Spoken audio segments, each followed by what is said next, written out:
over here.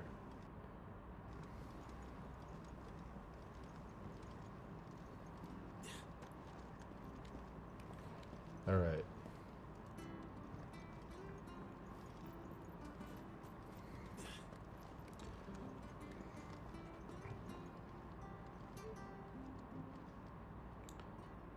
Well, any luck? Yours, I presume.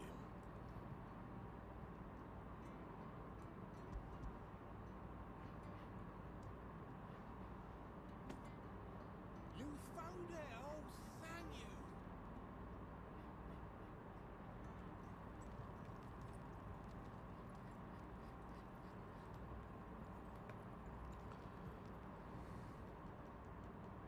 Any longer out in the sun and my catch would have made for poor eating indeed. Be more careful next time. Oh, I will, I promise. No point casting my nets of a morning if I'm without crystal to see the cash to town. There was a time honest tax-paying folk could get new ones whenever they wanted. What's up, Can't now, Chase? though, not for love nor money. Crystals are scarce, and the Empire tightens its purse strings more every day. Lose this little beauty again, and I might as well scrap my nets and take to begging. Wow. Such world building. We're sketching more of this night today, guys. Shorter stream today.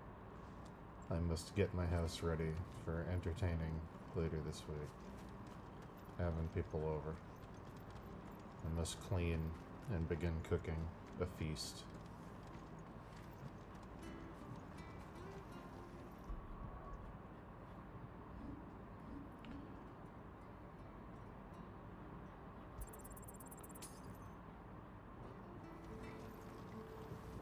Anything catch your eye?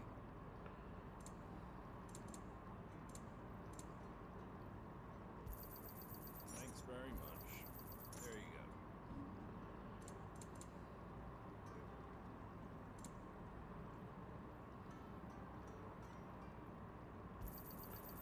Wanted one of those. Fair trade.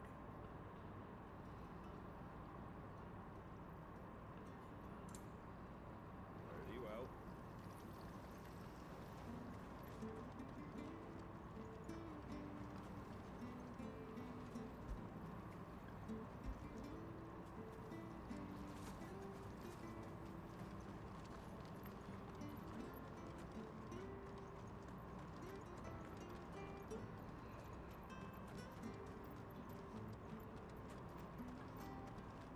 I hear the left.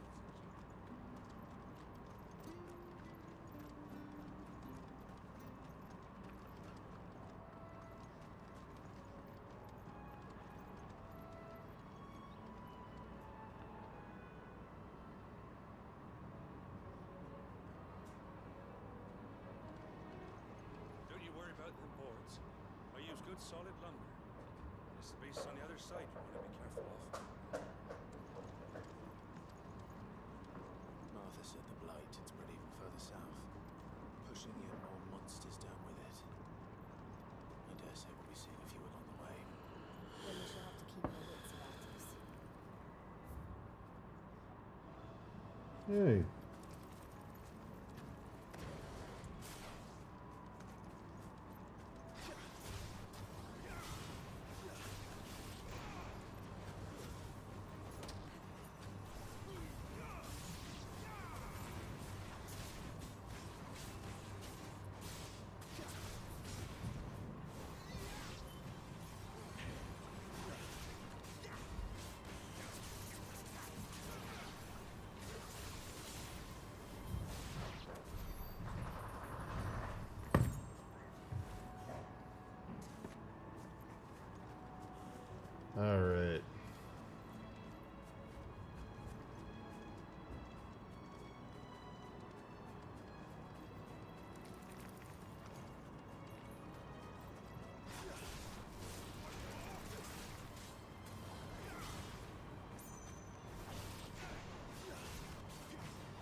Wendy? I don't know what that means. I don't know who Wendy is.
What's up, Sharky?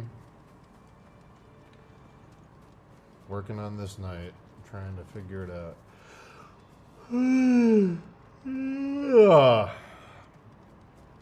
But all I want to do is paint this skeleton. But I can't. I must stay strong.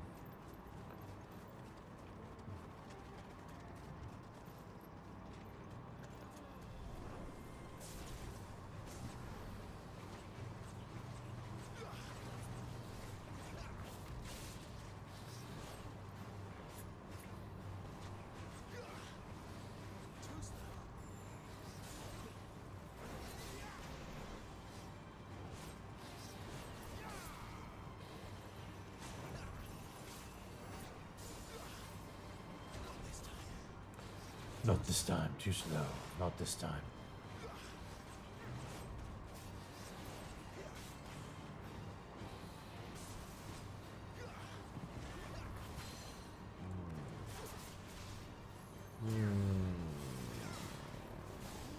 Please hold.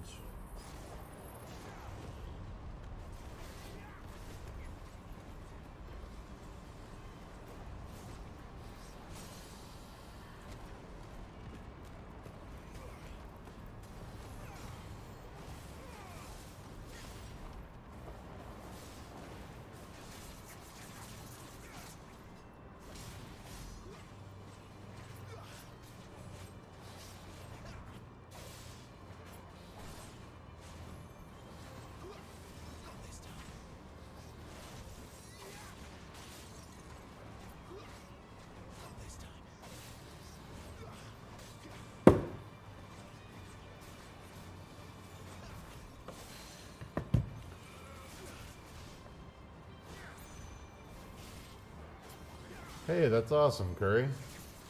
Congratulations. I'd love to catch up sometime. Sharky, can you post a Discord link? Curry, I don't know if you have Discord, but Sharky can post the link to our group. You can find me through there. Yeah, I'd love to catch up.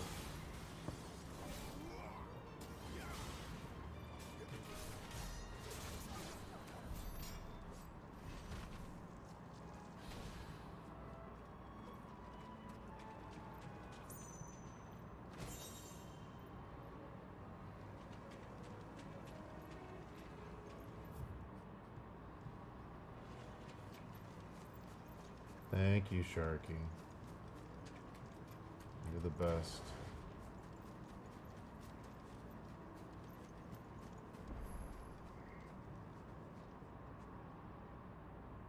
It's the same as the one back at the hideaway. Man, it's really nice reading Berserk Doesn't seem to be working though. in the hardcovers. The art just looks so good on those oversized pages. Really, really glad I bought those. I've wanted those for years. I'm really, really glad I bought them. They're so worth it. Curse my luck. I'm branded. No time to argue with whoever holds your leash. Wait. That's the slumbering chocobo you're wearing. You and the Marthas, are you? Good. She won't begrudge me the use of you then. Well, there's rules about. We tried dealing with them ourselves. Laid out bait. Think we might swoop in and slaughter the lot. But we didn't expect the part to be quite so bloody big. I expect the blight drove them here. They must have fled their homes for greener pastures. We'd hoped empty bellies might make them easy prey. It made them mean instead. Arthur's no fool, so she must see something new. Do us a favor and get rid of them, will you?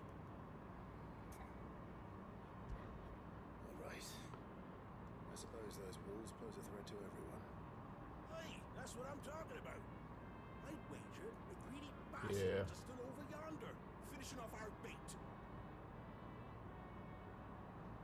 When you've seen to every last one of them, go and speak to my friend over the bridge. Bryce, his name is. You want to know if he's safe to come across. Right? Off you go then.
Focus, Bryce.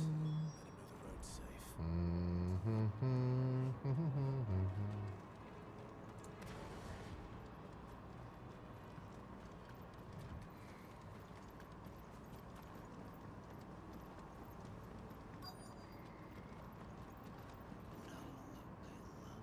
You, Bryce? What's it to you, bearer? Asked Bearer. me to get rid of the wolves. So I got rid of the wolves. You'd have me believe a single bearer slew the entire pack. Then again, if you didn't, you wouldn't be on this side of the bridge. Bugger me, you're a tough one, aren't you? Oh, Frederick! You wily bastard. I never thought to pit beast against beast like that. Served us well, bearer. Be sure to pass our thanks to your master.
Hey, Martin Paint.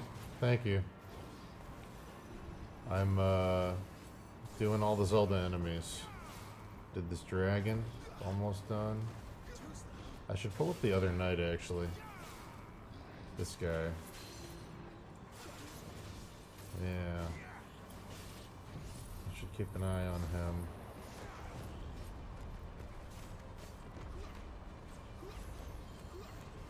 Yeah. Feels good.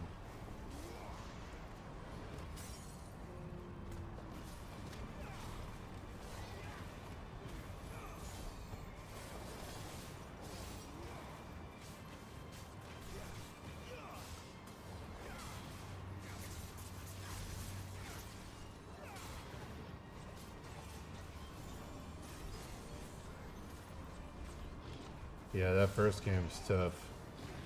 Really tough.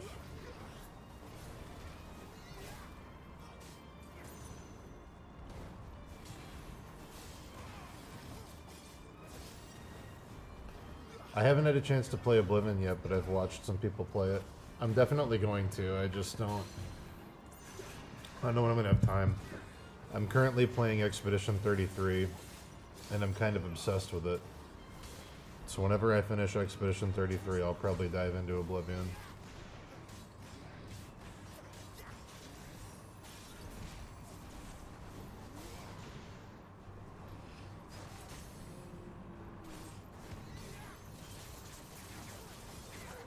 I can't believe Expedition 33 was only made by 30 people. That's fucking crazy.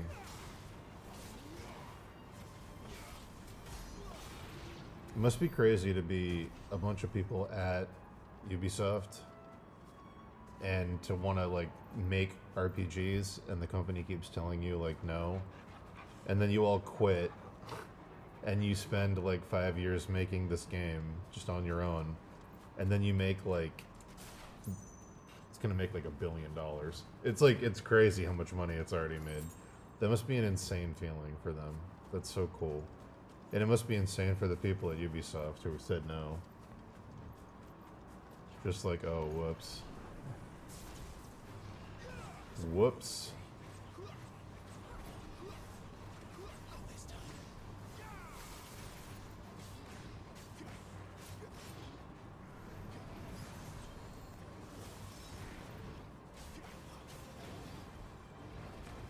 My favorite thing are all the reels going viral of the side-by-sides of NPCs talking in Oblivion. All the facial comparisons.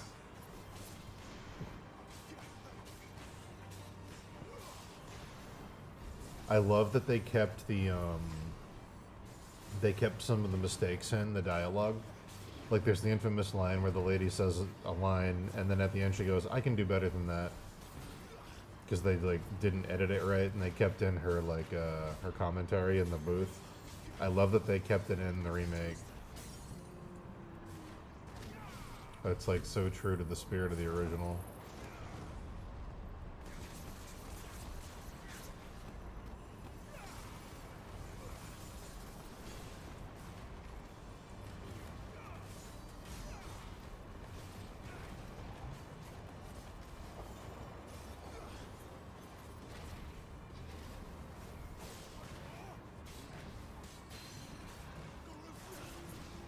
Garuda.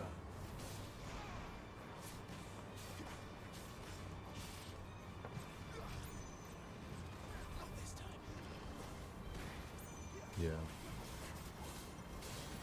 Yeah, the jank. I feel like the jank is part of the charm with the old Bethesda games. With the new ones, it's getting a little concerning. Where I'm like, can we not? But with the old ones, I feel like it's part of the charm in a weird way.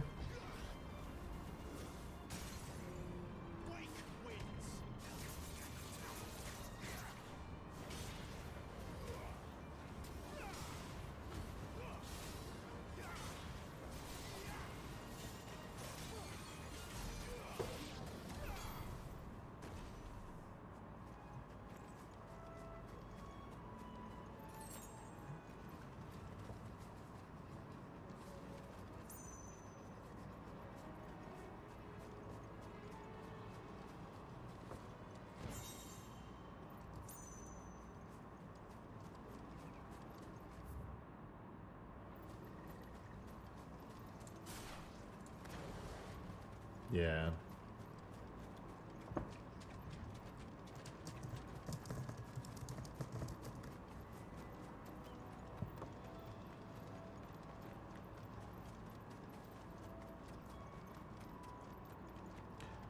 Yeah, I bet Square is real eager to release that Final Fantasy IX remake. Look, Now that Claire Obscura is just blowing up.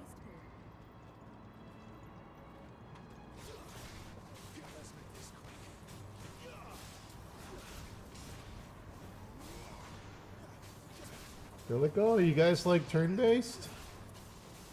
You guys like turn-based party combat?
Me and Dave were talking about that last night. We were like, literally talking about exactly that. We were like, imagine Final Fantasy IX with the Claire Obscure Expedition 33 wrinkles in the combat system. Like, being able to actively dodge attacks with, like, Zidane. Being able to stack spells with Vivi and have, like, effects for the more spells you stack. Like, it just sounds perfect. The game is desynced, am I wrong?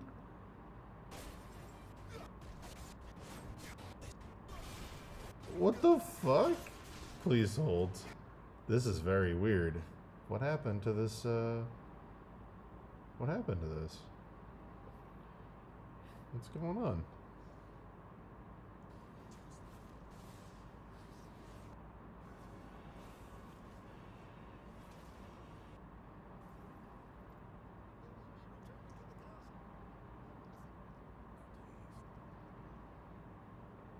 Alright. I guess I just had to skip ahead. Weird. Weirdly desynced.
There's parts of Expedition 33 that are so active in the turn-based, they feel like a fighting game.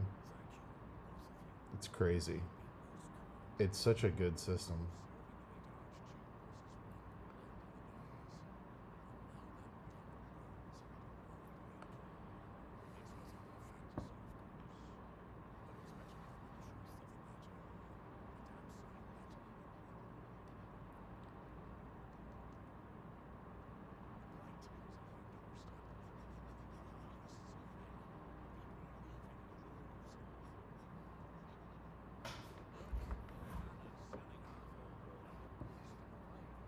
correct book music.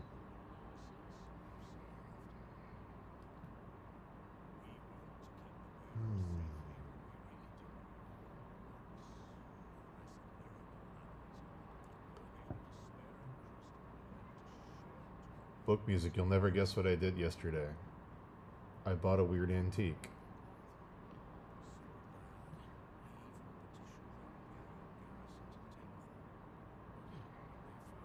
Imagine my restraint not sending you a picture of it immediately. But I'll do it right now. I'll do it right now.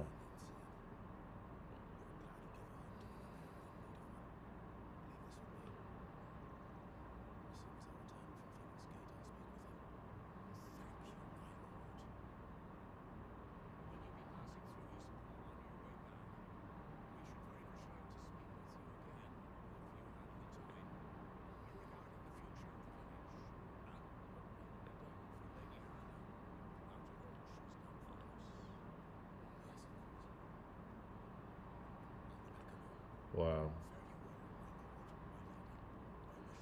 Wow.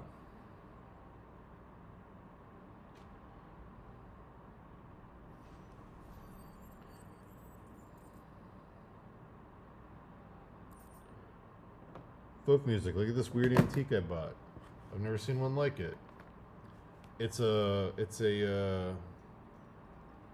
like a brass or copper gong with like turquoise and inlay. It's really, really weird. And I love it. It's very weird.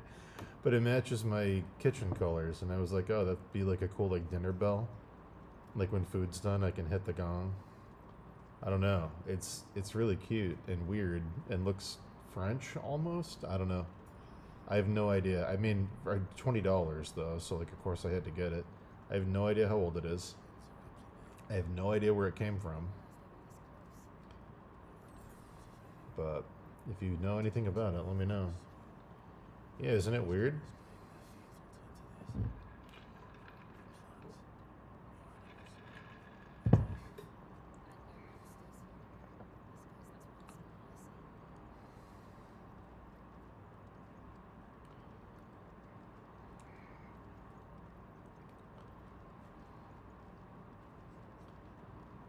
Number one, I've never seen a European style gong. Number two, I've never seen one in that style ever. Number three, those colors. I don't know.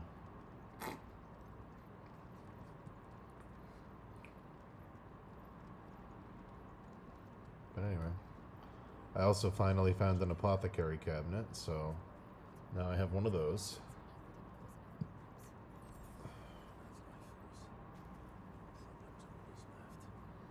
Been wanting an apothecary cabinet for a long time.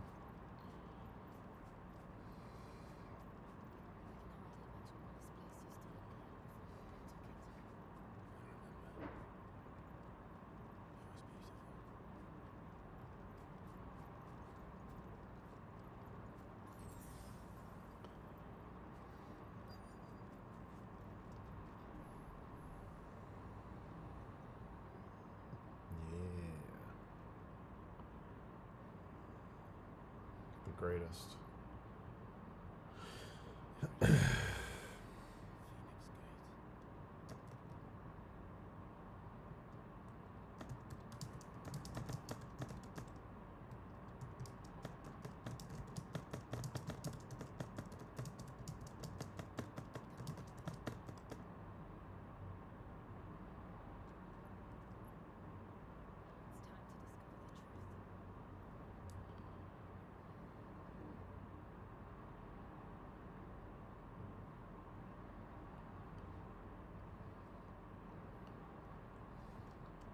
I like this part of the game because this is where the game starts to get weird. And every Final Fantasy game has a point where it starts to get weird. And those are usually the best parts.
I'd go to Brimfield if you want to go.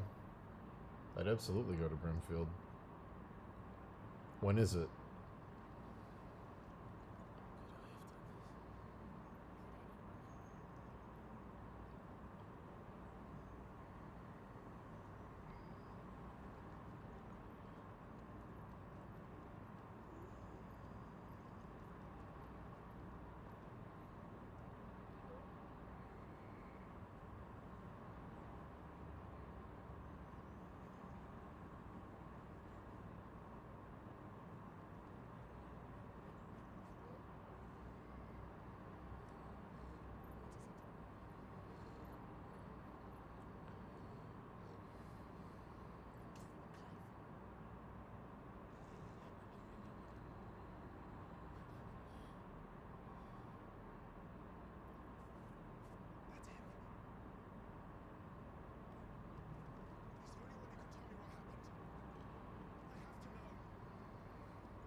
What's up, Brian?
Nevermore.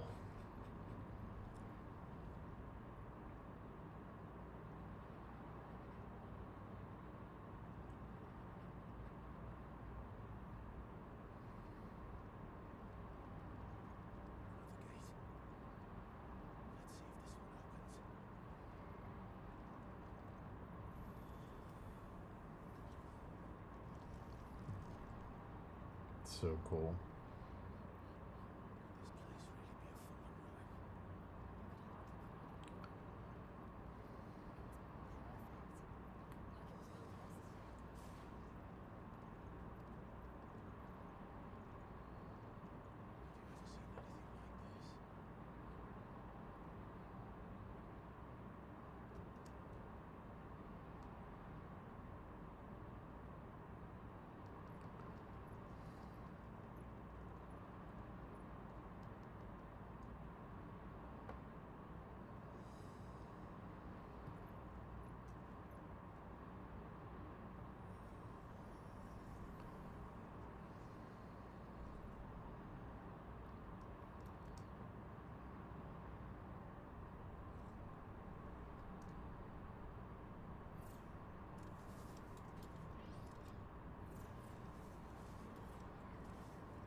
Hey, Gross Scroll.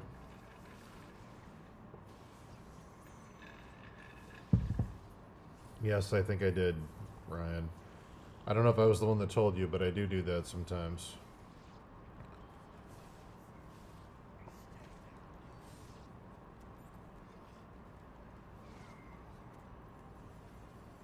I'm not sure if I was the one, but it is a fun trick.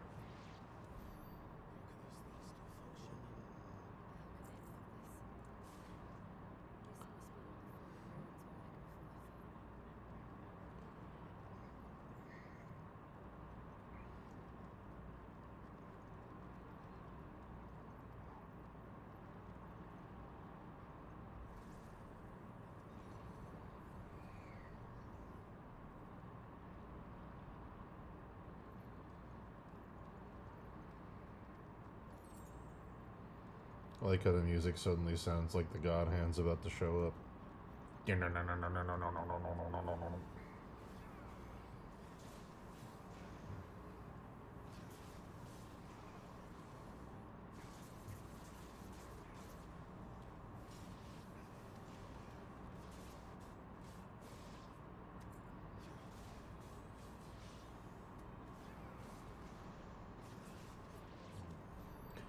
It depends on your line art, Ryan. The soft light is nice if you're doing. Well, I like soft light for laying in colors without adding a ton of value, and I like it for colorizing lines. Um, yeah, I don't know. It's just a thing you play with and see if you enjoy it.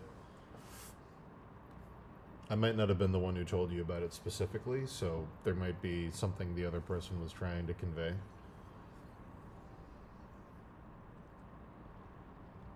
But I really like it for washing in color without adding any value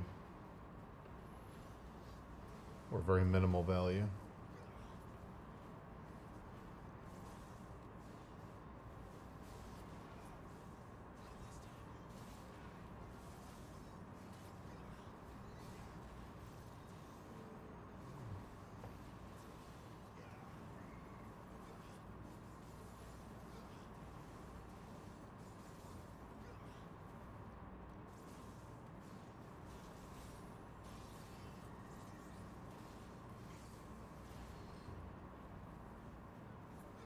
Yeah, Pete does have a really good tutorial on it. He does a few really good tutorials. It's almost like he's a really good painter and communicator and all-around buddy who I haven't talked to in far too long.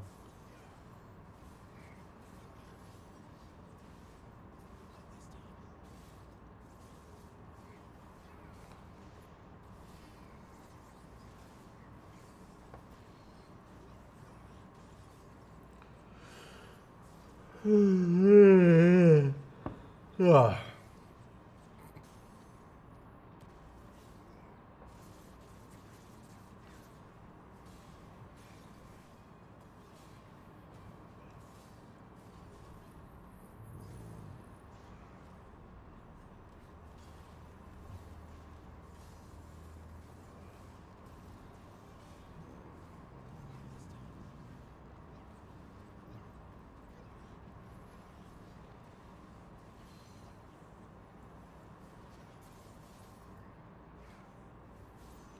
Pete's great. I did his podcast a couple times forever ago.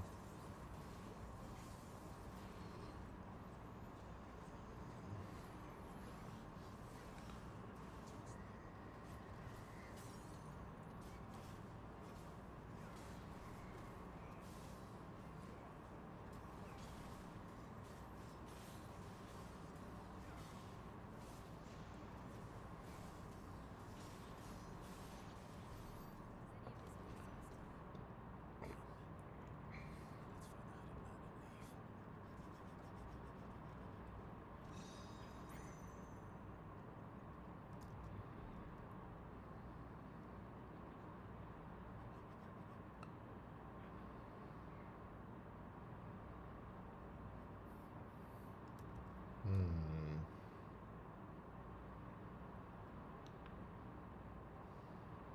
What was Pete's podcast called? Was it One Fantastic Week? I think it was. right? I think he used to do it with Sam.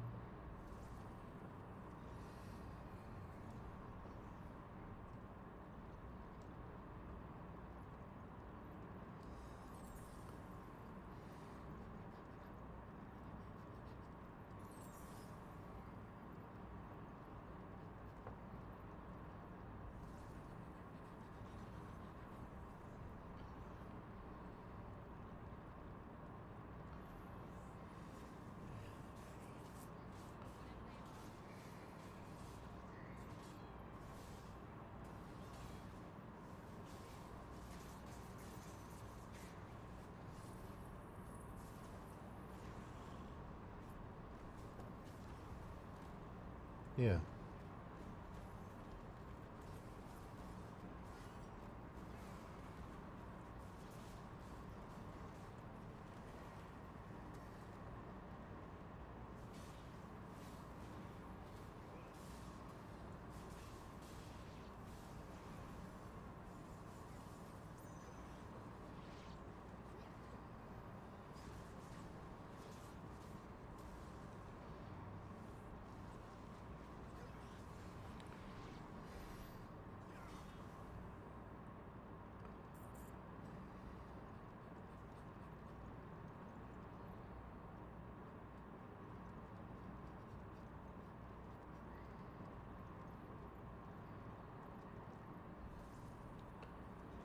Hmm.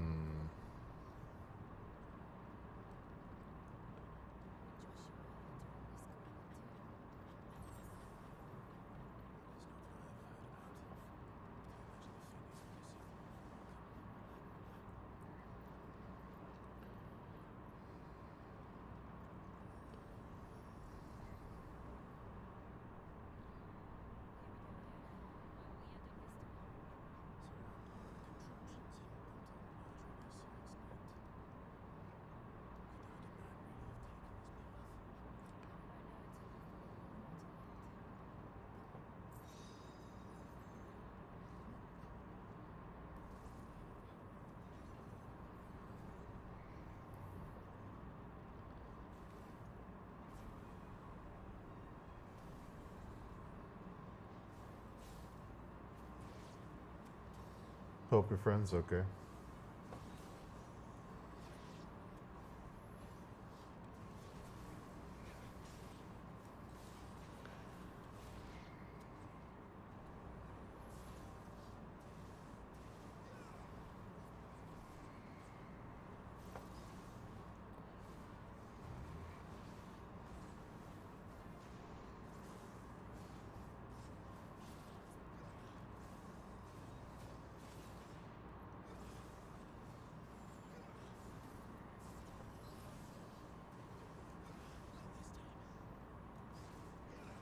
We faked it. It was all made up. Not this time. Tricked you. Did you believe it? Not on your life. Guess again.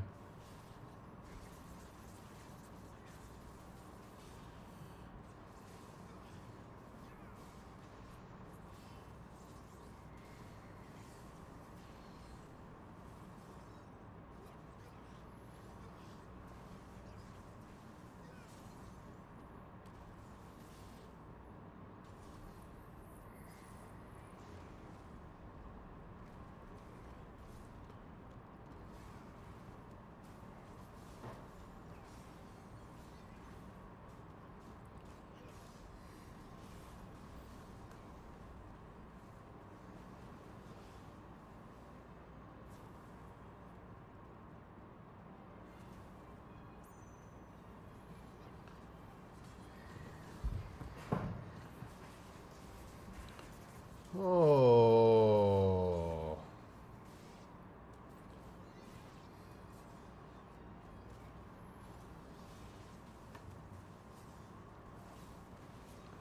Yeah, Witch Head Atelier is fucking crazy.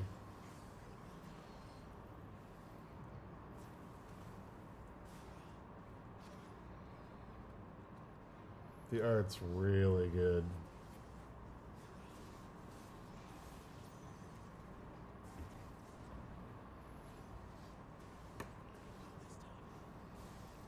Oh. Well, I'm glad she broke up with the guy everyone hated. She probably deserves better, considering all of her friends hated him. So that's good.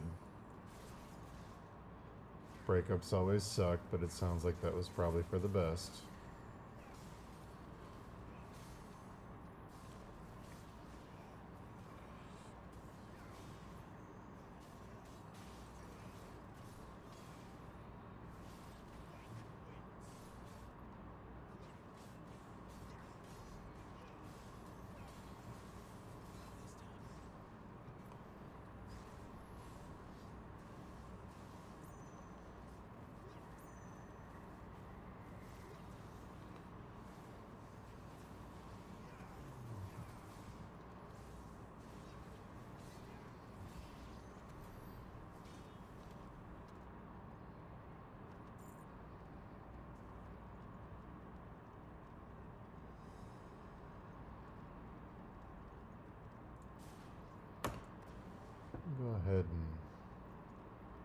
Let me go ahead and just select all this real quick.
Yeah.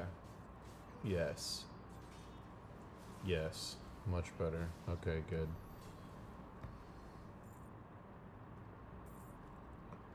Oh.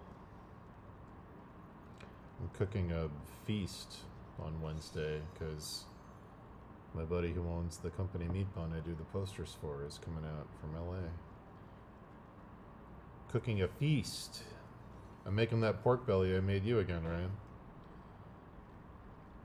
But I'm also smoking some beef ribs and a couple other things.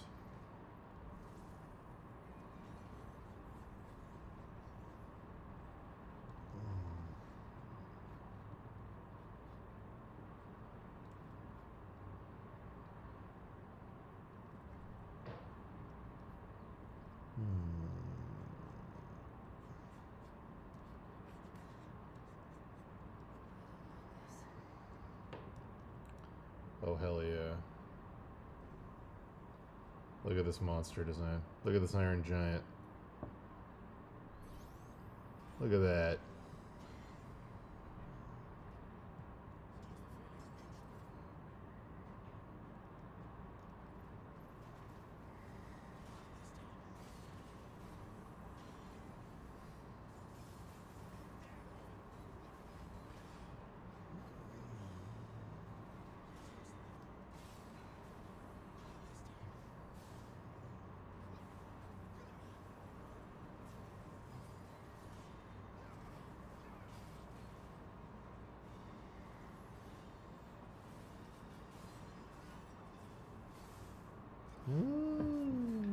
Wednesday.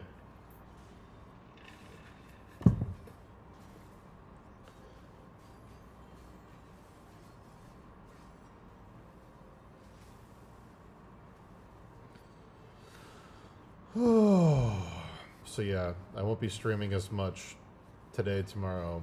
I might not be streaming at all on Wednesday. But I gotta clean today. I gotta prep all my food tomorrow. And then Wednesday, obviously, I'm hosting. So I will be streaming. It just won't be like 6-hour mega streams. I'll be doing shorter ones. It's true.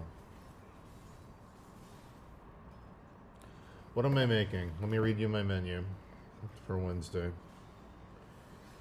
I'm making a braised pork belly in white wine and apple juice with a blackberry red wine reduction sauce.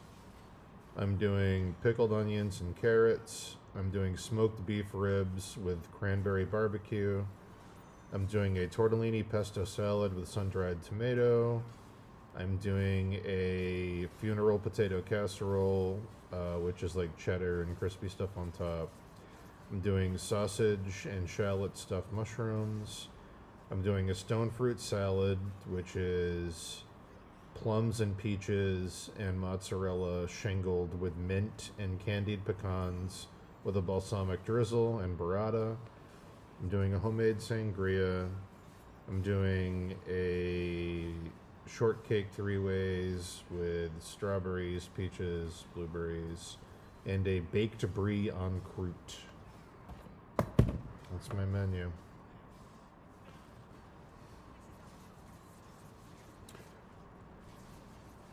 It's okay, man. There will be plenty of cookouts this summer. I'll let you know. At least 2 a month, usually, at my house in the summer. There's no worries.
Yes.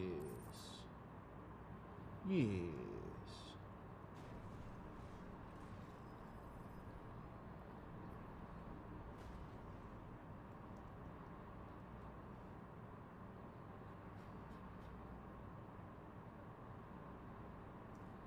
Excited to make a baked brie.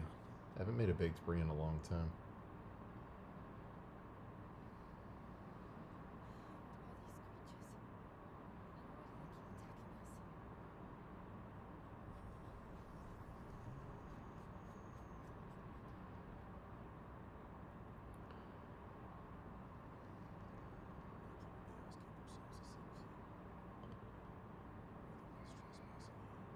Deep.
Alright, what looks like a cross but isn't a cross.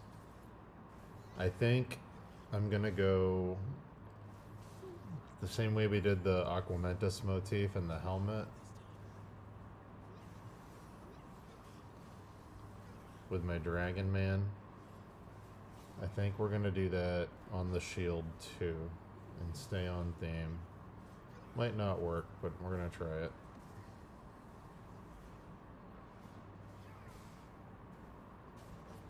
So I think this is gonna be his, like, unicorn horn thing. Maybe we'll do like a little starburst around it, maybe?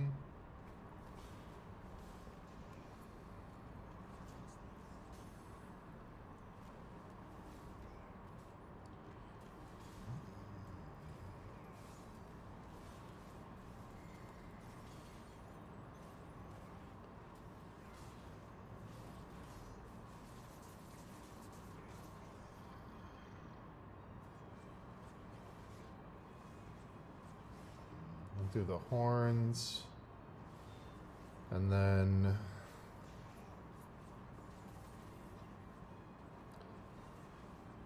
some of the fins.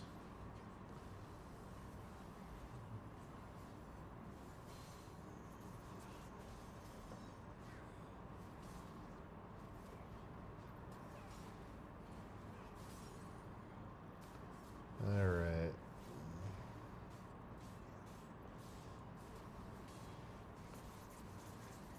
And then the snout.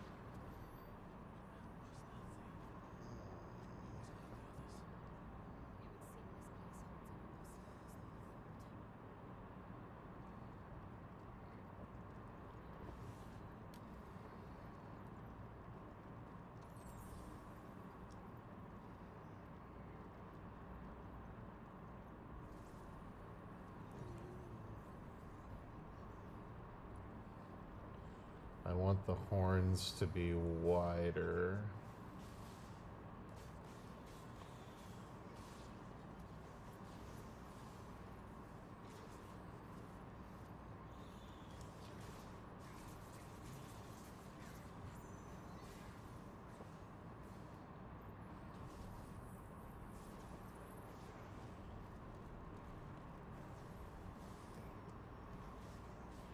I believe they are, yes, they are in the same dungeon as the dragon.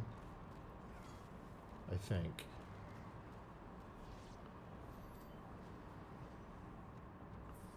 I can't remember if I'm being totally honest. I think these, no.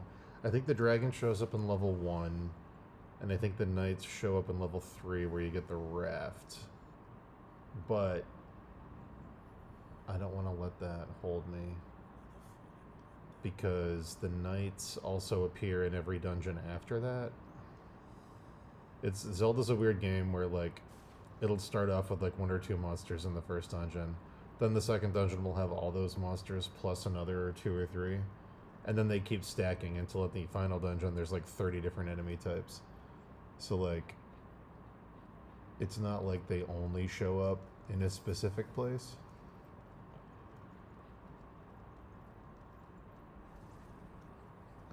The boss of the dungeon they first appear in is a living plant called Manhandla, which is an unfortunate name, but we haven't drawn Manhandla yet because Manhandla is one of the most difficult ones in this entire set. I've drawn and redrawn what I think Manhandla was as a kid, like, ooh, God, I don't know how many times, at least 4 times. When I was a kid, I thought Manhandla was like a weird crab, I think. But then I found out somehow, either through the cartoon or someone told me that it was supposed to be a living plant, like a piranha plant. But I thought that was dumb as a kid, because they're like, there's no other plant enemies in Zelda. There's like peahats, but they don't attack you, they're just like plants. So, yeah, I don't know. So then I tried to make it a dead crab with like a plant growing inside of its shell. which I think is what I'm gonna do. That's the idea I had that I like the most. Like a weird like cordyceps kind of thing, where it's like a dead crab exoskeleton with like a weird plant bringing it to life. I think that's probably what we're gonna do, but I don't know. It's one of the ones where what I thought it was as a kid is just so far removed from what it actually is. I have to find some kind of compromise. It's the goofiest looking sprite in the entire game, in my opinion. It's the only one that doesn't match any of the other ones. It feels like it's from a different game. It looks silly and stupid, and I don't like it. So I gotta find a way to make it cool.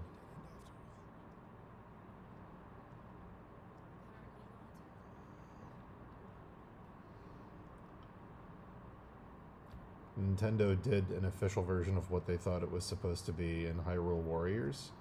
They brought back Manhandla for some reason and made it correct. So I don't know.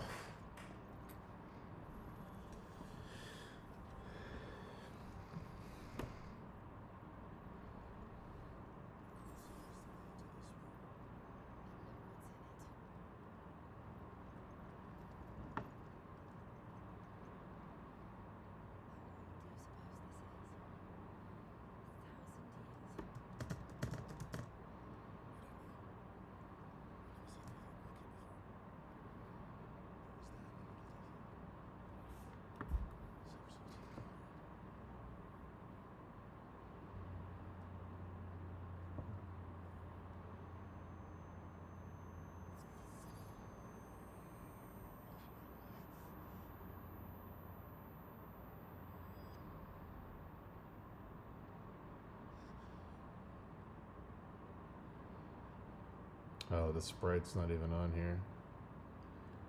As a kid, I thought Manhandla was like a weird crab like this.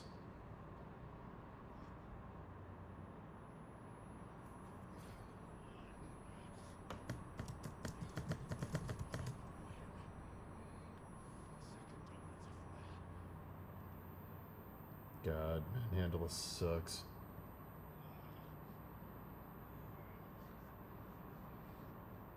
This is Manhandla up here.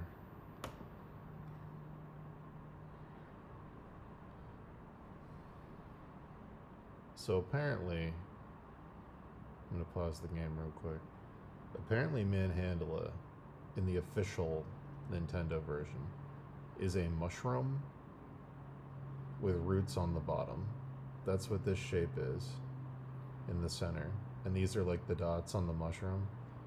Apparently it's that, and then it's a bunch of like Audrey 2 piranha plant things growing out of it. And like, sure, but like I don't like that. Like I don't know. It just doesn't feel like like Zelda. It's weird. And then the official artwork in the game book, which I didn't have as a kid, is this. So like this makes sense when I look at it in like the official art. It's like this is okay, but it doesn't feel like something that belongs in Zelda. It doesn't match any of the other enemies. It's like it's like a weird style that comes out of nowhere. So yeah, this is going to be one of the hardest ones to do. And then when they reintroduced Manhandla in Hyrule Warriors, they did this, which is like, this is at least cooler, but it still doesn't feel like Zelda. It feels like a weird, like Mario enemy or something. But yeah, I don't know. I never liked Manhandla, so I can't decide if Manhandla is going to be a plant or a crab or a crab plant. So we'll see what happens when we get there.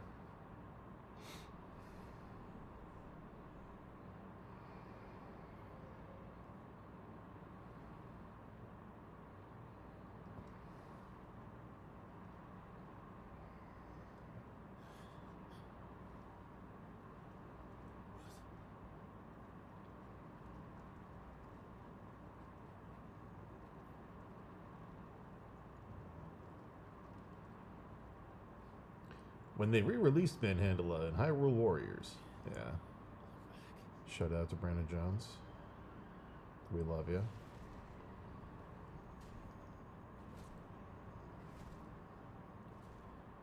Friend of the stream, Brandon Jones.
Hmm.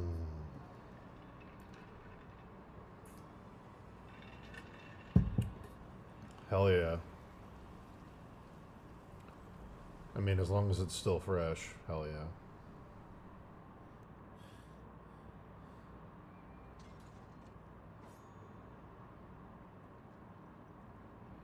Oh, if it's soft cheese, I'd maybe be a little cautious.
Good luck. Good luck and Godspeed.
Okay, let's see.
Sorry that was so loud.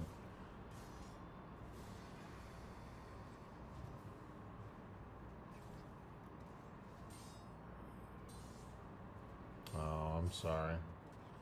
If it's liquefying, I would be careful.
Cool.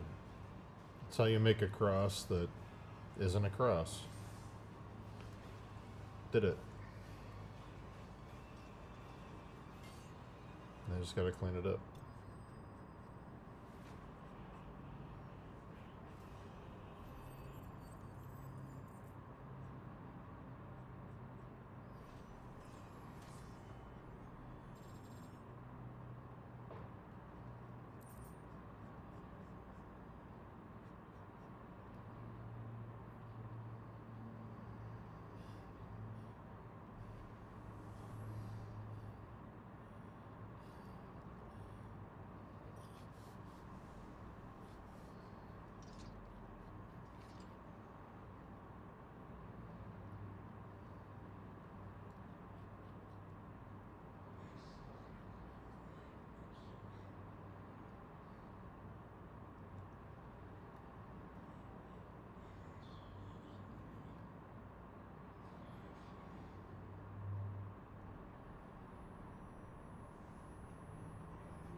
My favorite Lego set? Oh, I can show you actually. It's a deep cut.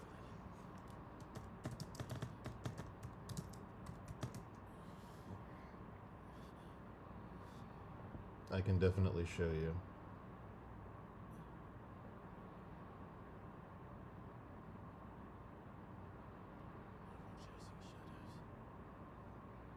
Where is it?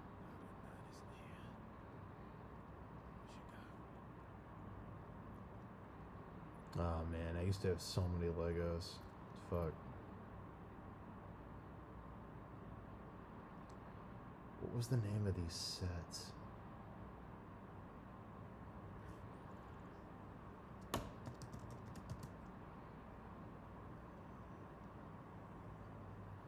Was this the one?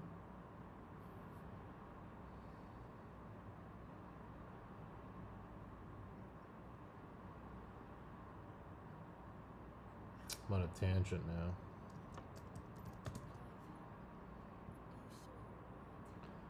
I think it's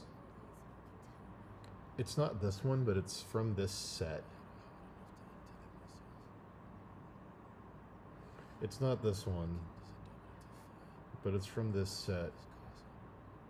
These white and blue spaceships from the 80s. I like the main one that has the one cockpit, but I can't find a picture of it. It was a big set. I love these classic ones, the white and blue. I also love the Sphinx one, when they did their knockoff of the Mummy.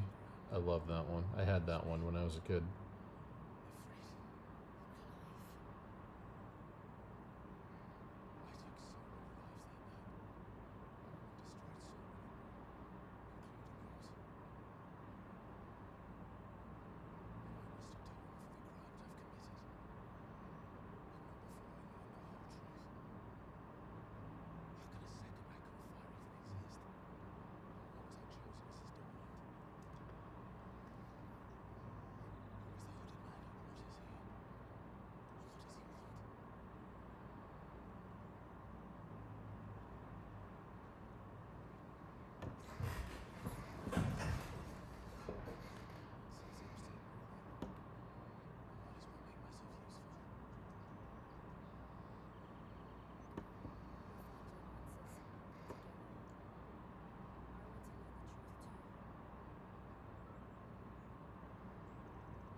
Wow.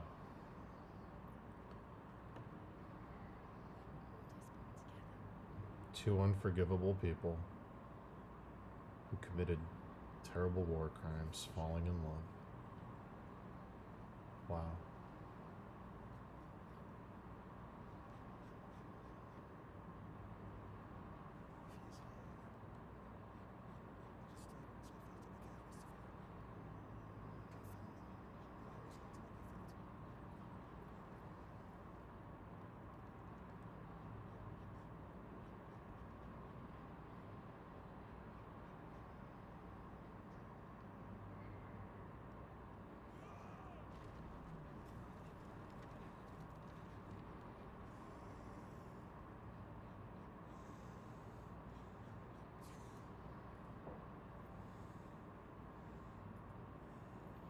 I did love the Sphinx one a lot. Sphinx one was cool.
Yo, Artie. Good to see you. I'm not gonna be on here much longer. Maybe another hour. Then I gotta go. I got a lot to get done before Wednesday.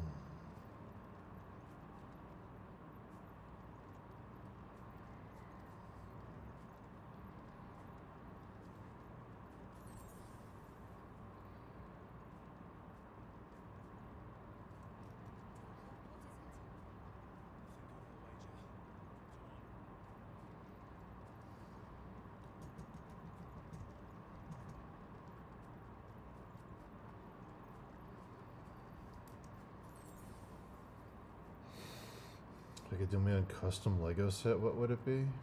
Ooh. Let me think. I'd probably do a really, really insanely detailed Howl's Moving Castle. Like an official one.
Hmm.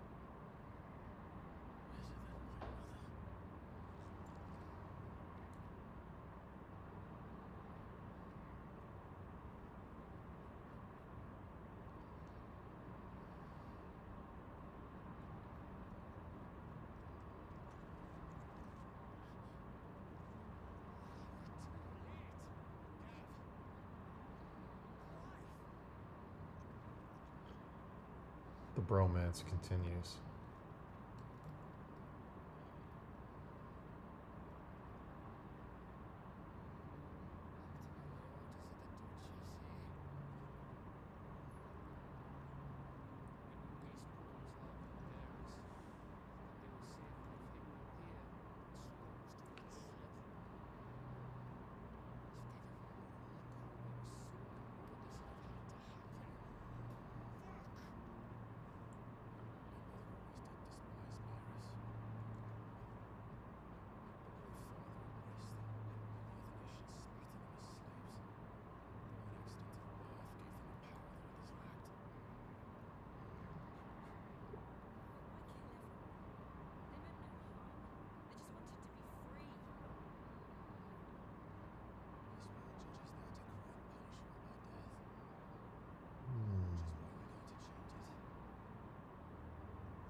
Hmm.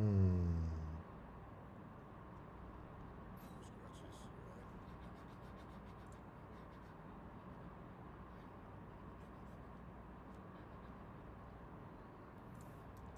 I don't know how I feel about this. Yeah, I guess that works.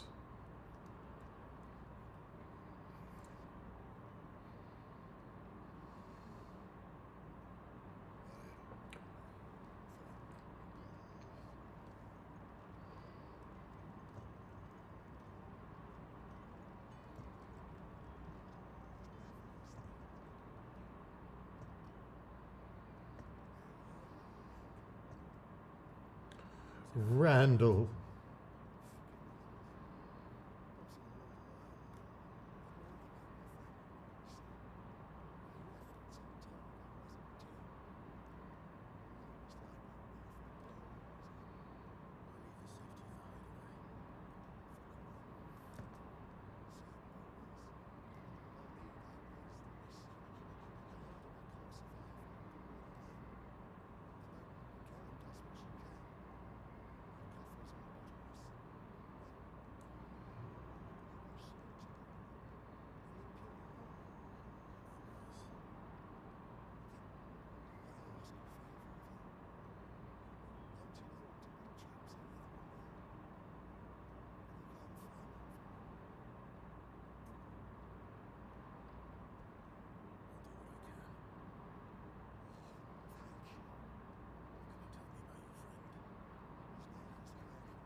Yeah, my stuff always starts messy.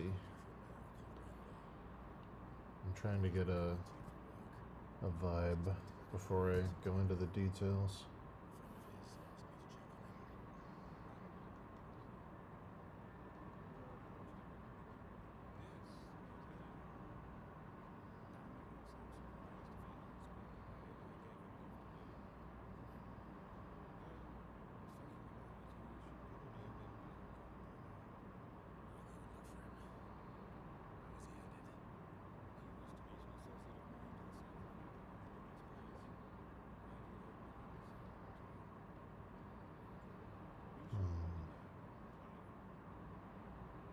Clive?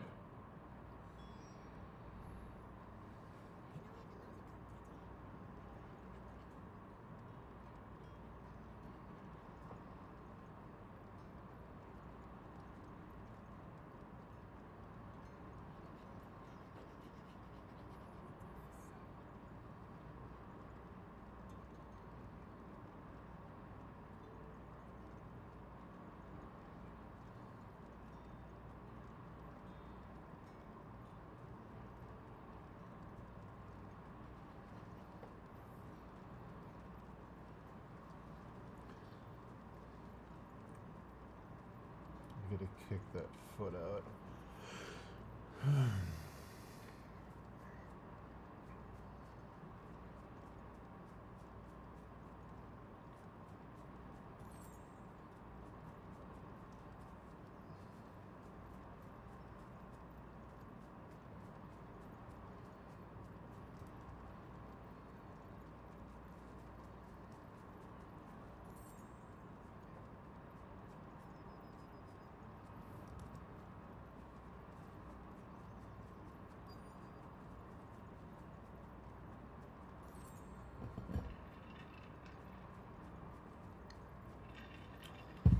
I don't think it's silent.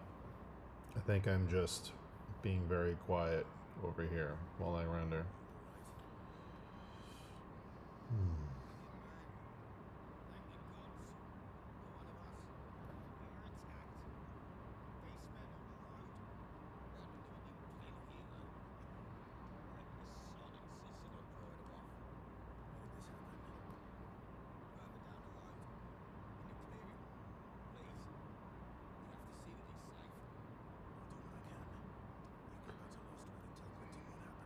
I'll do what I can.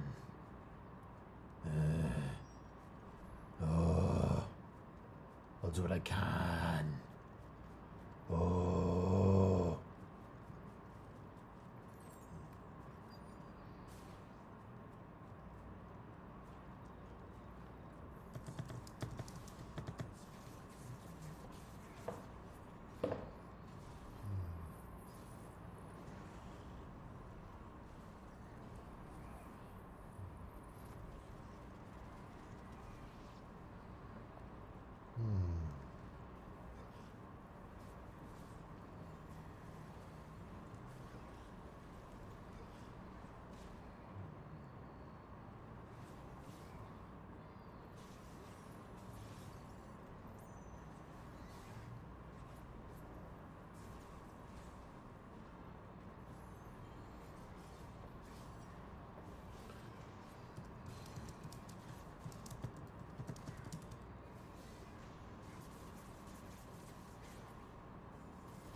Unless you can go get all the things I lost, Clive, for XP and crafting mats.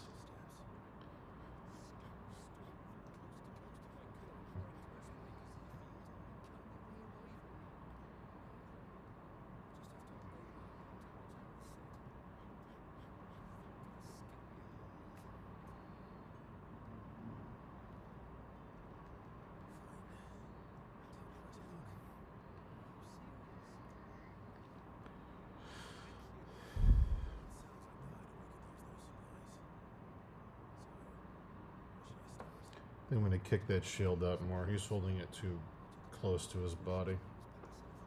I don't like it. Feels tense. Don't like it.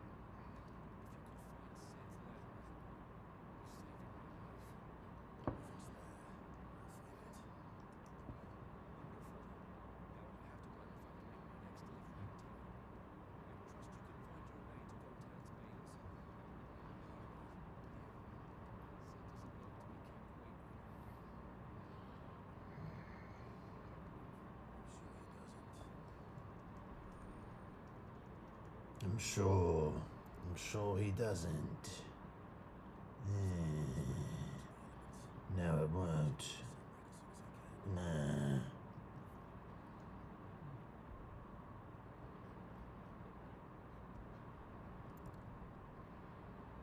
Can we do that take again?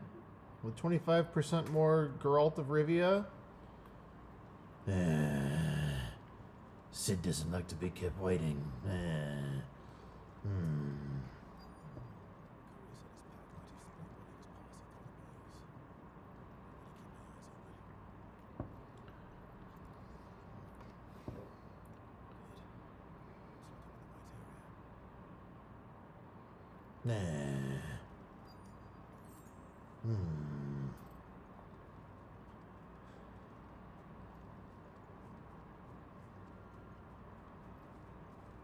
He'd bugger a goblin for a shilling.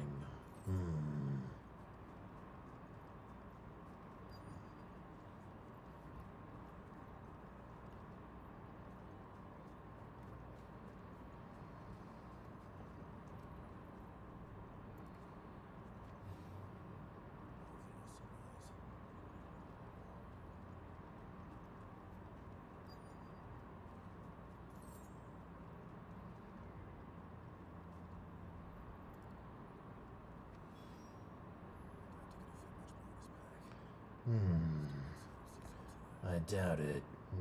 Nah. Yeah, might as well.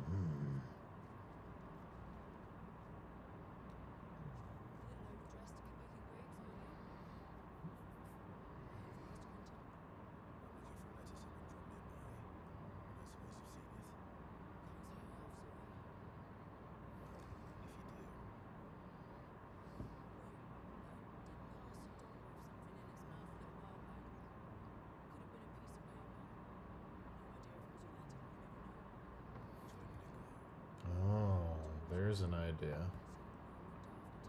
There's an idea to make this design needlessly more complicated. What if I do a shield that bevels? Yes.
He's trying to say she's a tricksy prostitute.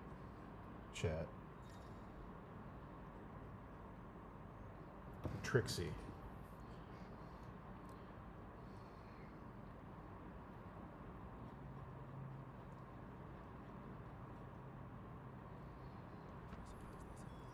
What's a Game of Thrones inspired universe without a couple tricksy prostitutes, am I right?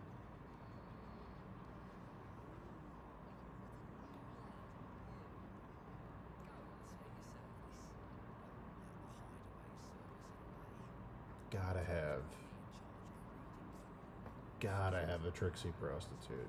Gotta have it.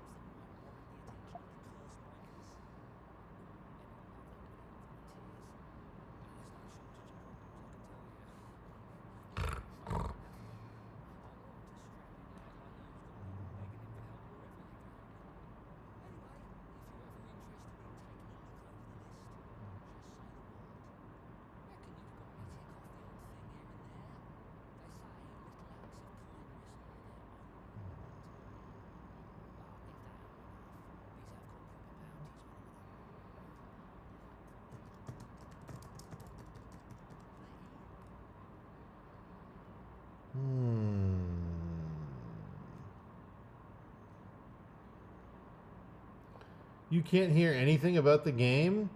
Did it drop again? The way I see it.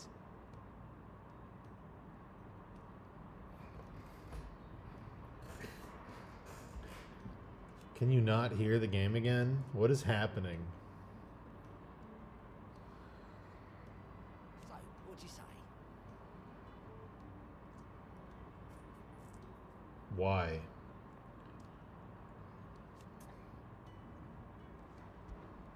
Quick look. Oh, okay. Need a tricksy prostitute in this universe, guys. How are people gonna believe it's gritty and real if we don't have TPs, tricksy prostitutes?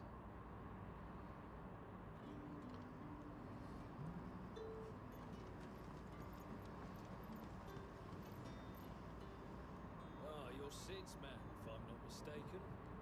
Couldn't trouble you for some assistance, could I? That depends. What do you need? Some new bearers from Oriflamme just arrived, and it cost Master Quinton a pretty penny to convince their owner to part with them. Man must have been a bloody tyrant. Can't get a peep out of them, try as I might. They're probably terrified of you. You're probably right. Dare say it'd take a bearer like yourself to open them up. So, will you have a word with them? Help them settle in? Oh, chat. You know, I can try. That'll do me. it's been Tell fun, them they're safe. and but if you they know, need anything, unfortunately, just have to ask. it's time for me to go. I got a lot of stuff I gotta do. Appreciate it. I'll be back tomorrow, though. Taking a long I don't think I'll be back tonight. It's possible, but I'll definitely be back tomorrow, at least in the morning. No streaming on Sunday. But, yeah.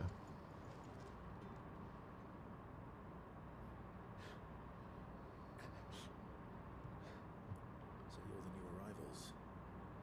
Is there anything I can get you? Good. Safe here. They don't punish people like us for speaking our minds. Truly. I'm hungry. My sister too.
One look at the innkeeper's mark.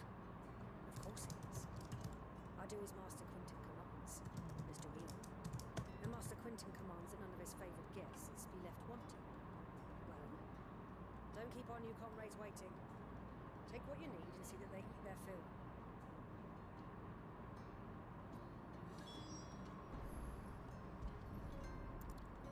Bread and wine. Hopefully this will be enough.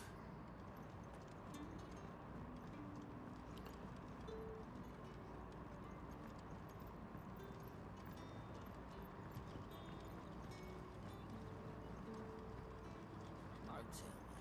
Turbans for Did you see?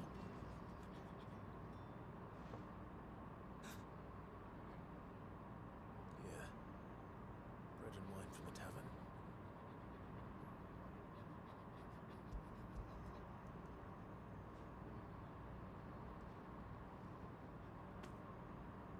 Maybe. Truly.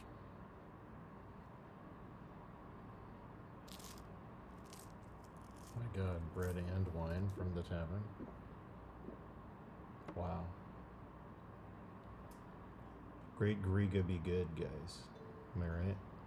Such plenty. Never in all my days. Brother, this place is like a dream. We sat and no one shouted. We ate and more was offered. I know. I can't believe it. You're free now. The next time you're hungry, you need only ask to be fed. Thank you for everything. Thank you.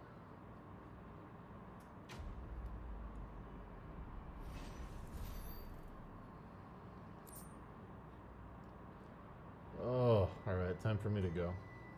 This is good though. Got some progress. This is starting to shape up. It's almost time to get into detailing. I can feel it. Nothing bad, I promise. I can feel it shaping up. Well, hold on.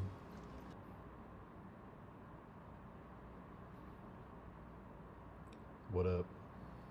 Yo. How do you always call right when I'm hanging up? Why are you hanging up? In a few minutes, I can talk to you for a few though.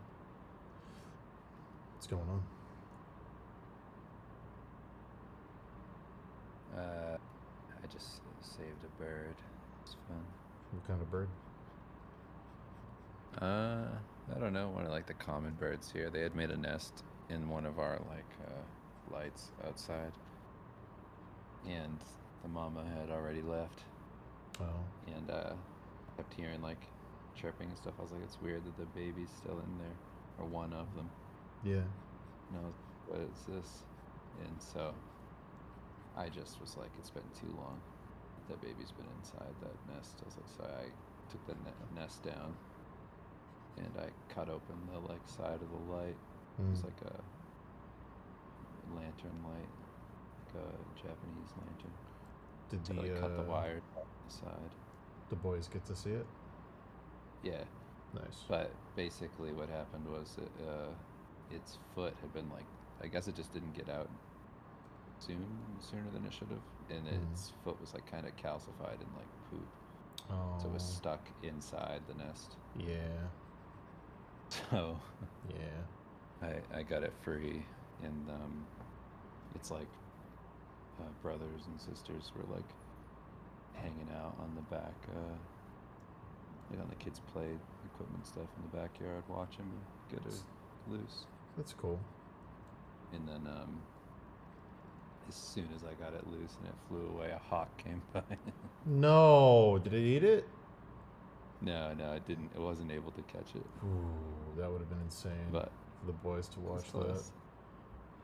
Well, it's not. Life It wouldn't be and- the first time that's happened. Life and death immediately.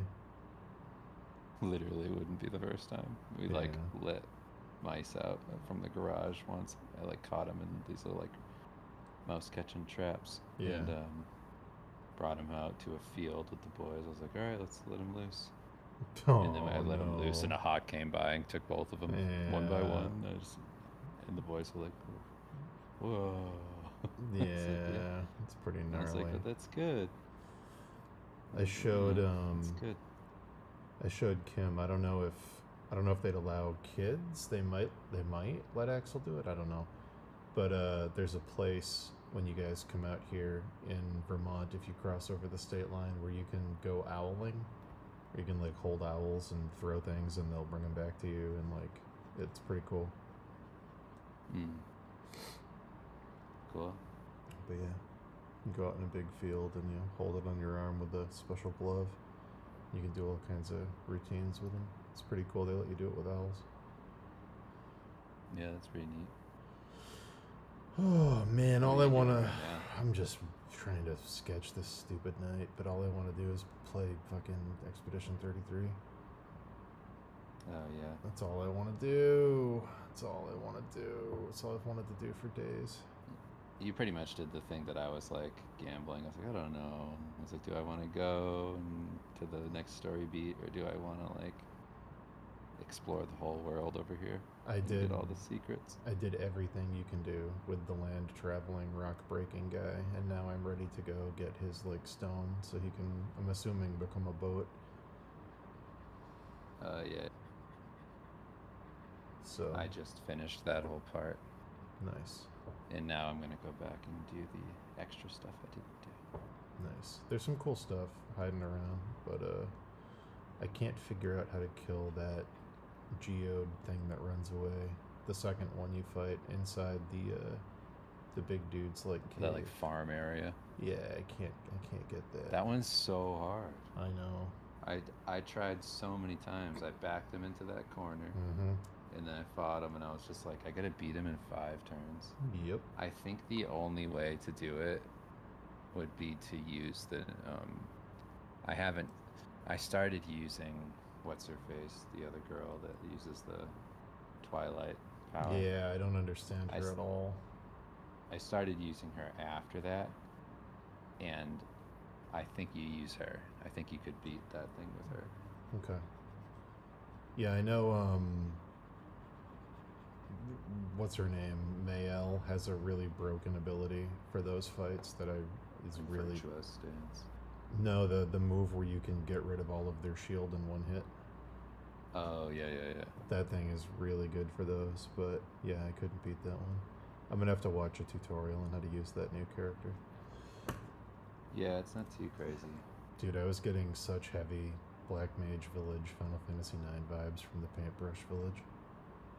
Yeah. I was like, oh no, this feels so good. Game rules. Yeah, it's great. It rules. The battle system should be... After playing that, I was like, this should be all of the turn-based battle. I didn't realize the story behind the team that made it, and now it's even better. Or it's They're like Ubisoft people. yeah, they were all Ubisoft people that left Ubisoft because, and then they do this. Rage. I know. There's only Nothing but rage. 30 people, a team of 30 people. They leave Ubisoft after being told they can't do the stuff they want to do. Then they do it, and they're gonna make like $1 billion.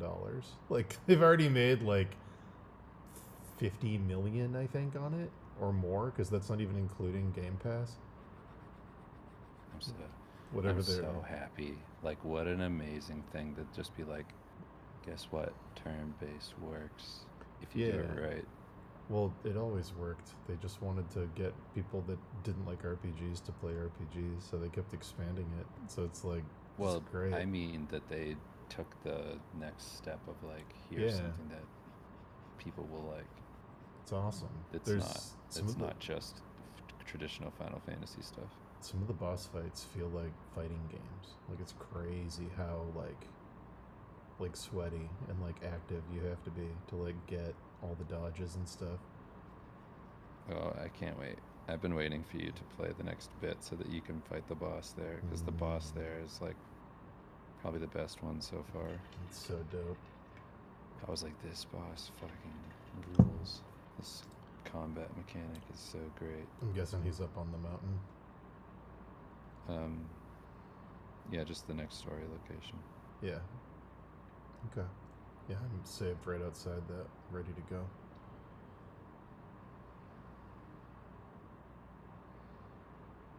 That's dope. I'm excited. I just got to get to 5 o'clock, and then everything I'll have done will be done, and I can play it for 5 hours before I go to bed. Yeah. Yeah, I need to see what you think about it. Yeah. I'm sure I'm gonna love it. I've loved all of it so far. Dude, that boss fight with the rose dude with the music. It's so good. That fight was great. The music in the game is insane. Yeah. It's so good. I've had that fucking song when you fight the mimes stuck in my head. It's so good. I didn't realize the mimes only give you cosmetic stuff. Yeah. I mean, it's fine.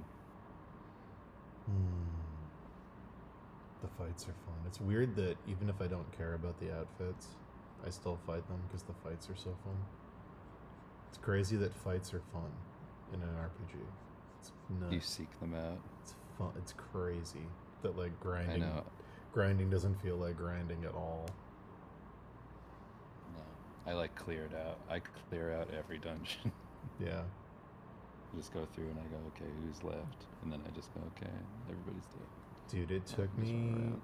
Okay, so the stuff with like the blue glowy veins in them, we're totally going to get a character that can break those later, right?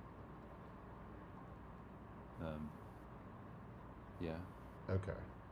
Like, because I was like breaking my brain trying to figure out how to get some items in a couple of the dungeons.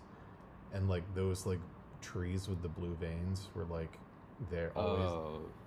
And I'm like, we have to come back here. Are you talking about the like swirly thing? Swirly thing. What do you mean? Occasionally, The ones that are like in a cage. No, I know Okay, what I know what those pretty are. easy. Those are easy. So, in a couple of the dungeons, there's areas that I can't get to that have items, and I've spent hours trying to get to them, and I can't. And then I started noticing that randomly, they're on the world map too. There's these things that look like roots. They're like kind of like dead trees, and they have like blue veins that kind of glow like magic running through the wood. And I'm like, okay, these probably aren't set dressing. These must be something that are destructible later, either with a character or an item. Because they show up on the world map too, and they block like ways to get to stuff. And they're in all the dungeons where I can't get the items. So I'm assuming that's going to be like the Dragon Quest like red door thing, where like, okay, you come back later and you can open this. But yeah, I spent so long in that one dungeon right before the paintbrush village trying to get... There's an area you can see in the distance that has a grappling hook spot, and you can't get to it no matter what I did. I spent so long trying to get to it. I would aggressively stay off the internet I am. for this game. I am. It's so good. I'm not looking anything up for any of it. It's just getting me frustrated though, because I was like, hold on, there has to be... This must be a backtracking thing, or like you come back later and there's something. But yeah, I don't want to go look because I don't want to risk seeing anything. Yeah, I think you will. Yeah. I haven't really looked anything up. Did anything get spoiled for you? No. The only Alright, thing good. that the only thing I've done is like look up I'll watch somebody like play the same area I played again. and be Sure. Like, what did they do? But like I I might- didn't do. Eventually, like when I don't know, when I get to the point where like I'm assuming you're gonna have an airship or that guy is gonna learn how to fly, I'll probably watch like a, how to use the systems I'm confused about video. But until I get to that point in the game, I don't want to watch anything. Yeah. Oh, I'm so excited. Yeah, it's great. It's so good. I've been playing so much of it. It's just like Yeah, I can't wait. I need like a day to just no life it. so good. Hmm. Yeah, that's like the game I've been waiting for. Like I can't believe it's that good. Hmm. Like, oh. It's like now everybody gets to see why I like Suikoden 2. How many? Well, I guess you might not know. How many characters are there? Because I know Do you on. want me to tell you? I mean, like, I'm do you just assuming. wanna play it? I guess I'll just play it because like on the loading screen there's 4, but I feel like there's got to be more than 4. That's the vibe I get. But yeah, don't tell me. Yeah. I hope they're not all expeditioners. I hope we get someone in the party who's like weird. That's the one thing I'm missing right now. Is like I need someone in the party who's not part of Expedition 33. I need a weird person who lives in this world to join my party. But that's my only hope. It's the only thing I don't have right now that I want from this game is more diverse characters that look cool and have different silhouettes and aren't humans. Everything else is flawless. I mean, the fact that this is their first game, they're a small team, and they made it on a budget. Dude, I got so Crazy. hyped. Yeah, Crazy. it's nuts. I got so hyped after you got the big guy, and I paused it, and he was like in the lineup with your party, and I was like, but then you don't get to play as him, and I was like, oh, never mind. And you kind of do. I mean, yeah, but not Not just like that, not in combat though. but it is cool. It's very cool, yeah. But I was like, when I paused it and he was there, I was like, yeah. I thought he was gonna join the fights or like be a summon or something. I was like, I love that character. It's a good character. I love the turtle who uses the most powerful ice attack ever. That's so good. Yeah, like, this is great. It's funny because they did like a double joke where it's like he uses the most powerful ice attack ever, and it's like that text is very funny, so you're expecting it to do like 2 damage. You're expecting it to be like pathetic, and then it is the most powerful ice attack ever. And I'm like, oh, you got me. This is really good. It's a very good joke.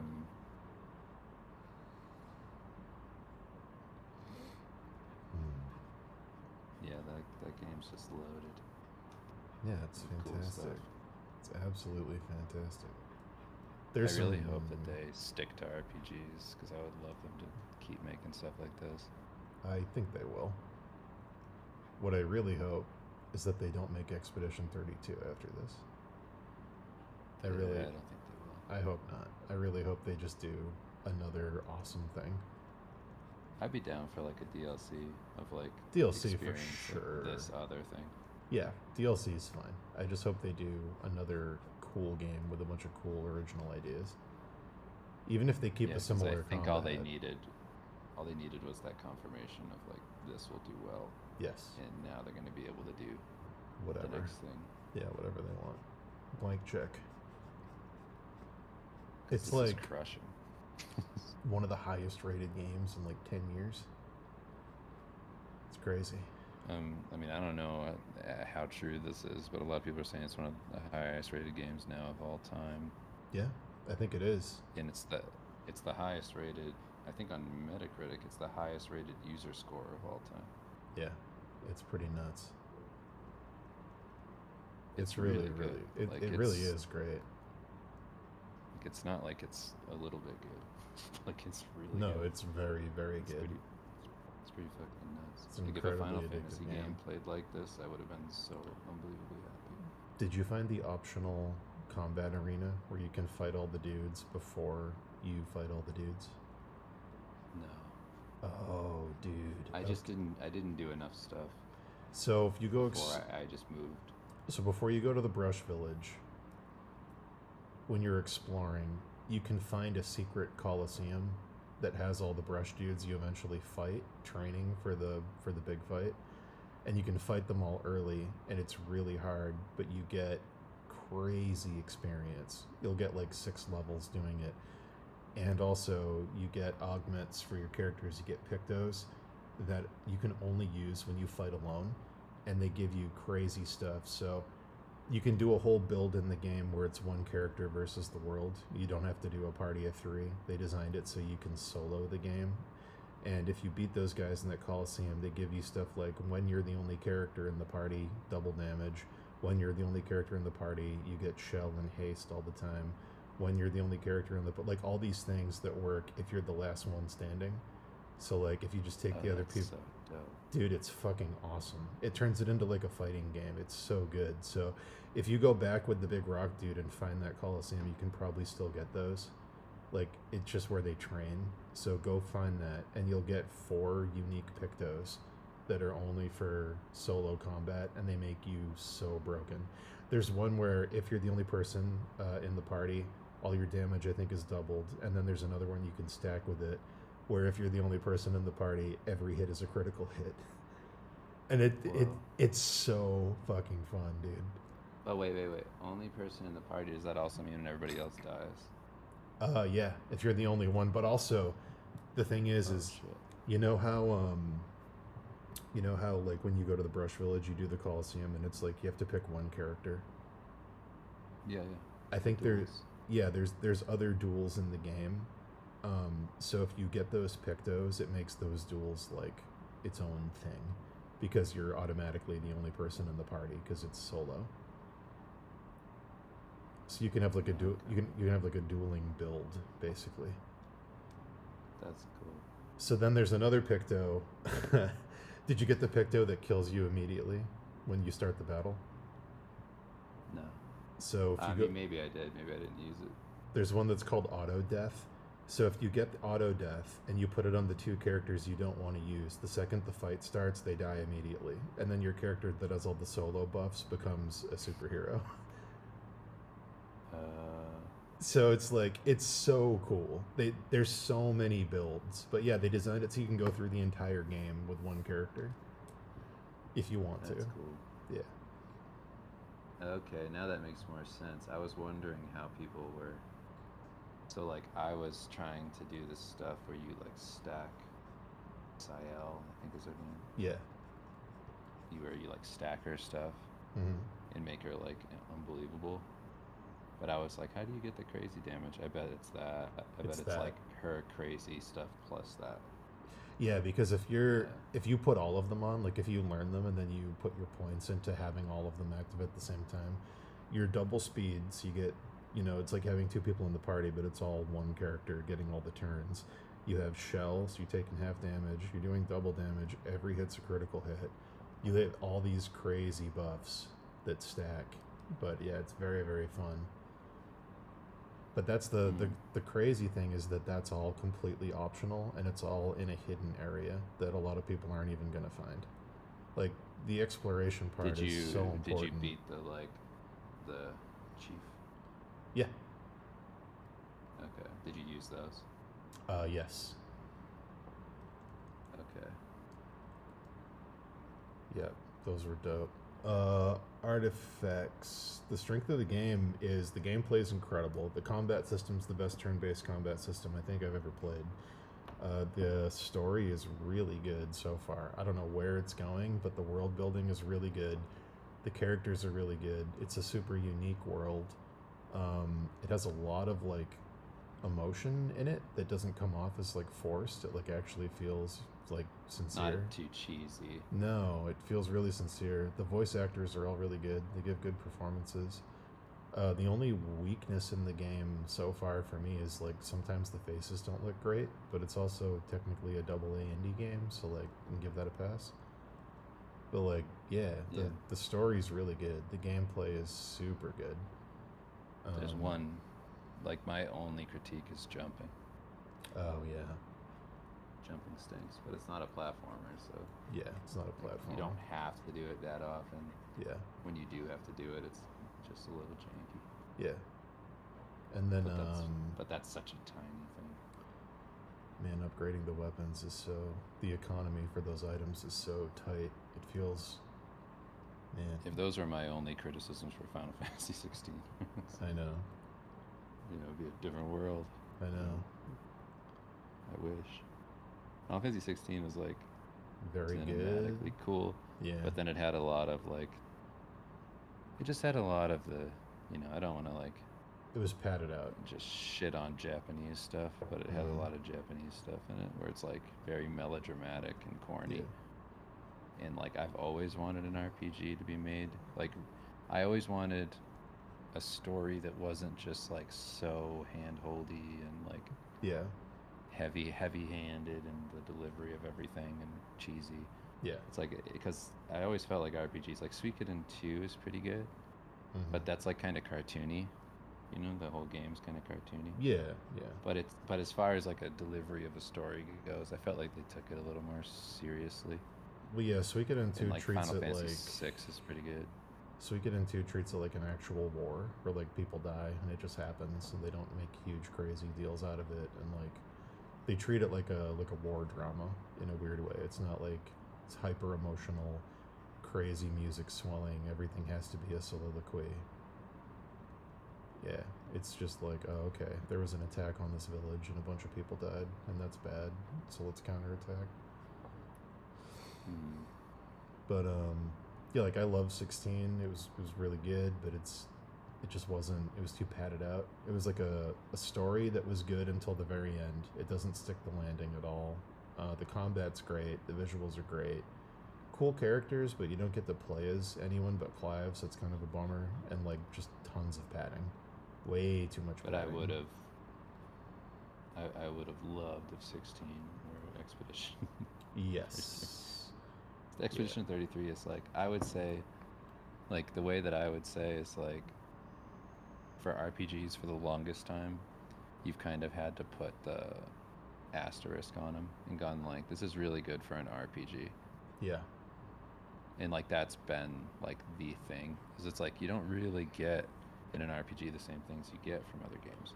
Yeah. You go like, you know, like I wish it was more enjoyable in certain aspects. I wish it didn't drag here and there like a lot of RPGs do, and like, you know, you hope for like the way other games play sometimes when you're playing them.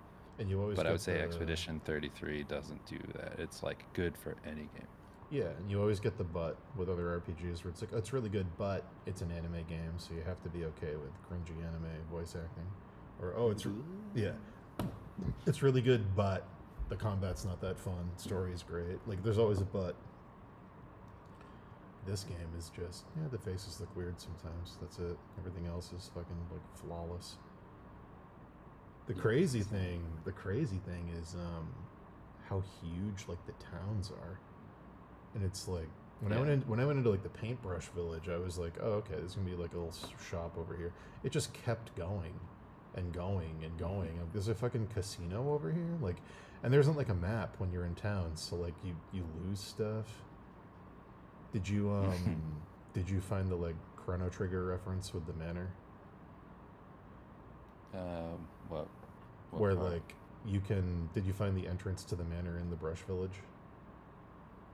I'm not sure. So all those doors in the manor are going to go to all the towns in the game. I think they're going to do the thing where you go to the end of time and you can access everything from that one hub. Because there's a door in the Brush Village with a big muscly guy next to it, and he's like, this door doesn't open ever. And then you go into it and you're in the kitchen of the manor. I didn't go in. Yeah, so you can access. I think the manor's just going to be a hub where you can access the whole world. Cool. But yeah, that's pretty dope. Yeah, game rules. I'm so confused about the story now. No spoilers for people, play but it. that masked girl is not who I thought she was. She has a different name. I won't spoil nothing. Yeah. I'm just like further along. I love that it's weird. I love that when I go to camp, there's a giant sentient paintbrush who's like, find all my paintbrush kids. I love that it's doing RPG things. Where I'm like, ah, great. Great. I love weird stuff. I love weird stuff that isn't afraid to be silly. I love that every time you find a traveling salesman, they have a really special item, but you have to fight them and kill them for them to give it to you. Like, I've got some really good stuff, but you have to be real strong to get it. I don't respect you enough. It is a great mechanic. It's fantastic. It's so good.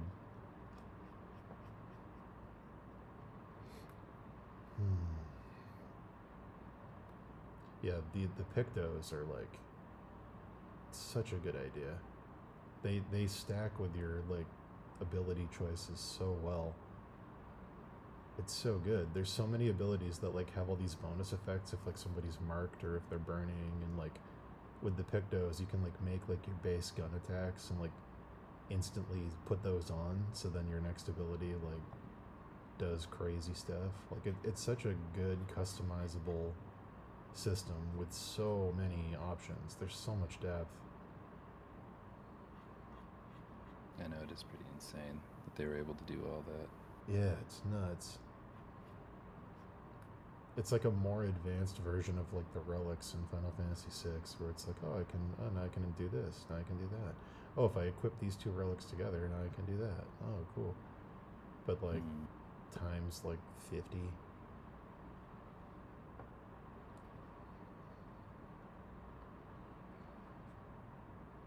But yeah, haven't touched Oblivion yet. Oblivion's like whenever you want sort of game. You know, it's funny. It's not like a game you got to jump into it.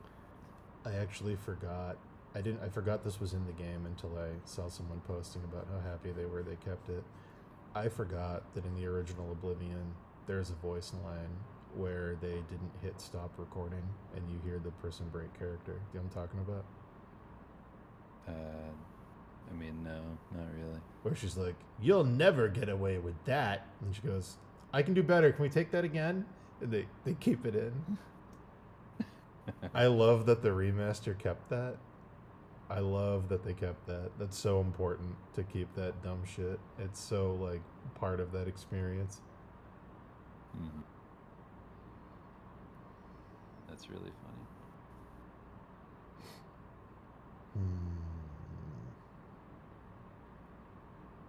Yeah, I wish I didn't have anything else to do. Me too.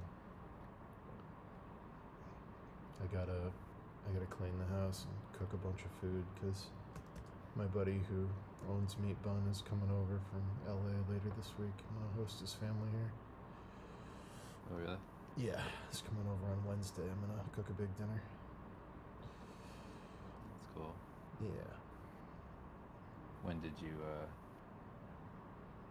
get that going? He just told me like 2 weeks ago that they were traveling out here to visit family. And Okay. his wife she follows my Instagram and wanted to try my cooking. So I was like, all right, I'm down. That's cool. I'm down to cook. What are you gonna make? Let me read you the menu. Let me read you my menu. I'm doing a pork belly braised in apple and white wine with a blackberry red wine sauce on the side. I'm doing smoked beef ribs with cranberry barbecue. I'm doing a tortellini pesto salad with sun-dried tomato. I'm doing a potato and onion gratin. I'm doing stuffed mushrooms with shallot and sausage. I'm doing a stone fruit salad, so peaches, plums, mozzarella, mint, candied pecans, burrata, balsamic. Doing a homemade sangria, doing a peach shortcake, and a dirt cake for their kid. Nice. Yeah. What are you gonna do in the dirt cake? I'm probably gonna get some brownies and some crushed up Oreos and some pudding and some gummy worms and maybe like some shaved like Heath bar. I'm not sure. If I can get chocolate cake cheap, I'll do that instead of the brownie, but yeah. How long are they gonna be around? They're gonna be here for the day, Wednesday. They're coming down in the morning. I think they're gonna take their kid to Edaville, and then I'm gonna let them stay at the house on the other side of the lake so their kid can take a nap, and then we're Is gonna do. Edaville open right now? I don't know. They said they looked it up, so I didn't. They just said they wanted to go to Edaville. I didn't suggest it, so I'm assuming it's open, but I haven't looked. That was their call. Okay, I was gonna say I thought it was just like a winter thing. If not, there's other stuff. They put like millions of dollars into trying to make Edaville like a Disney thing. Oh, did they? Yeah, it's way bigger now, but also it backfired. So like they're merging with King Richard's Fair now because both of them are losing money, and they're gonna do King Richard's Fair at Edaville It's not going to be in the woods Oh, anymore, no. which sucks. Yeah. So anyway, That's but terrible. I know it's not good. It should be in the woods. It shouldn't be at Edaville, because guess what they didn't have in King Arthur's court? Trains. But anyway. Yeah, so they're coming down Wednesday morning. They're doing stuff, and then they're going to the house so their kid can take a nap, and then they're coming over in the afternoon for food and stuff. Cool. Yeah. Hopefully the weather's good. But we'll see. Do you know his like wife and all that? Or are you just meeting everybody first? I've met him before, like we've hung out, but I haven't met his family before. Okay. But yeah. Cool. Yeah, it should be fun. It'd be nice to. I like cooking big meals occasionally. It's fun. Try new recipes. Make ridiculous huge spreads of food and post photos and look like a psychopath.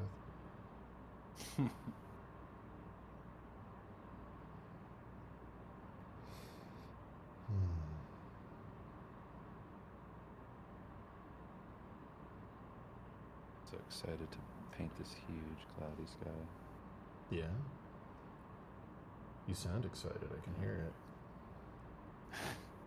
You sound really. You sound really fucking pumped, dude. I'm really happy for you. Just rendering a bunch of clouds. Yeah. No, it's coming out good. I'm just. What happened? As soon as I get into rendering clouds, I start to zone. What happened at King Richard's Fair, Spitboy? So what I heard is that the fair is making less money, and Edaville, they put like millions of dollars into Edaville Railroad to try and make it like a Disney level attraction up here, and it completely bombed. Like they built like a whole fake town there, like a downtown Disney thing with like old timey shops and stuff, and it all failed. So I guess the two businesses, since they're right down the street from each other, have decided like, hey, why don't we just pool our resources and we're just going to do King Richard's Fair at Edaville? But that sucks because King Richard's Fair should be in the woods. It feels more medievally. Like you don't want to, I don't know, you don't want to go to a paved parking lot with street lights and then walk out into like a fucking train thing for your Renaissance fair. It's just weird. In a cranberry bog. Yeah, it's just a bummer. Like, unless they're planning on putting it like over in the woods or something behind Edaville, but I doubt it. I think they're just gonna do it at Edaville. But I don't know. But yeah, that's what's happening. They're not doing it in the woods anymore, which sucks. I know in the off season, the parking lot where they do King Richard's Fair is a drive-in movie theater now. Oh, is it? Yeah, only in the off season though. They put a big projector up and you can drive in and watch stuff in the fall, which is cool if you want to see like Halloween stuff, but yeah, I don't know. That's what's going on with it though. Oh man. You kind of have the like spiritual successor in my mind to King Richard's Fair here. Yeah, you sent me pictures from that. That looks much more legit. Yeah, it's pretty legit here. King Richard's for Colorado. King Richard's Fair always had that weird quality of feeling like they threw everything together the night before. Like it feels like a bunch of people decided to make a Renaissance fair, and it's not like a legit thing, kind of. It always felt weird that way to me. The way here, the way they do it here is like everything feels pretty big. You go like, whoa, okay, cool. Yeah. It's like real stages, huge. It's fucking huge. The fair here. You can just wander around and like when we had like the kids and they were little when we went. Yeah. That was like we had to leave before we got to do barely anything. Yeah. It's so big. It's just too hot. It takes too long.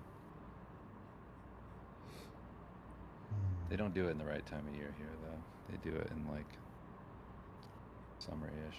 That's stupid. Too hot. Yeah, it's too hot for medieval costumes. Yeah, it's way too hot to dress up in robes and armor and shit. Yeah, so that part is silly. Yeah, it's dumb. Other than that, it's not too bad. Yeah, the photos look cool. Are you gonna go to the gym? Today, There you yeah. go. Yeah, I gotta go to the gym and then I gotta do some cleaning and get ready to cook a million things. So everything that you're cooking now is for people visiting. Yeah, I'm gonna like, I have to like score. I have to go pick up the pork belly first off, because getting a whole pork belly is like a special order. You can't just get it at the supermarket. But I had to go pick that up, and then I gotta score the skin, and then I gotta put salt in the skin, and then I gotta put it in my fridge for like 48 hours to suck all the moisture out, so it gets crackling on top. Gotta do that. Gotta prep that today. I gotta go get some beef ribs, and I gotta pick up some pellets for my smoker. Then I'm going to try and do most of the cooking. I do most of the cleaning today, most of the cooking tomorrow. I can cook almost everything a day ahead. But yeah, that's the plan. Cool. Did I play Expedition 33? Yeah, we were just talking about that before you jumped in the chat. Me and Dave are both playing it, like, in all of our free time. It's very, very, very good. Very shockingly good.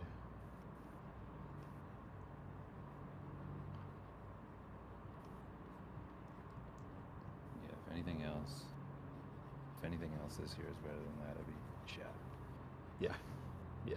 I don't know. Unless they release That's GTA like 6 my this year. favorite type of food. Yeah. I'm assuming it's Expedition gonna... 33. It's like top of the list for everybody's game of the year, with the caveat that unless, you know, GTA 6 comes out. But it's like... Or unless you just don't like RPGs that much, I guess. Yeah. Maybe something against that kind of game. I think it's going to be my favorite thing that comes out this year. I can't imagine anything else is going to scratch that itch like this. It's also like we've been hungry. Yeah, I've been wanting this for. I've been wanting It's this. been like how many years since a good RPG came out that was like actually good? The like last- PlayStation 1 good. The last one I played that made me feel like this was Ni no Kuni. Like that was so long ago. That was like 13? And even that, like I liked that game, but it it's- wasn't that good. it's slow. It's really slow. That's the problem. Is the beginning is so slow. The late game is like incredible. It feels just like a PS1 RPG, but to get there, you have to put in 20 hours of like tutorials and listening to people talk, and it's so much wasted time. That's the other nice thing about Expedition 33 is you start, and within an hour, you're flying. You're good. It starts with a hook. It's not a bunch of bullshit, and then you're out real fast, and then you're just out in the world doing your thing, having a good time. But yeah, it plays sort of like, I don't know, I don't even want to make this comparison, but the way they do the levels is sort of like Final Fantasy X, but the world map is like all the other old ones, where it's like an, overworld map. Mm-hmm.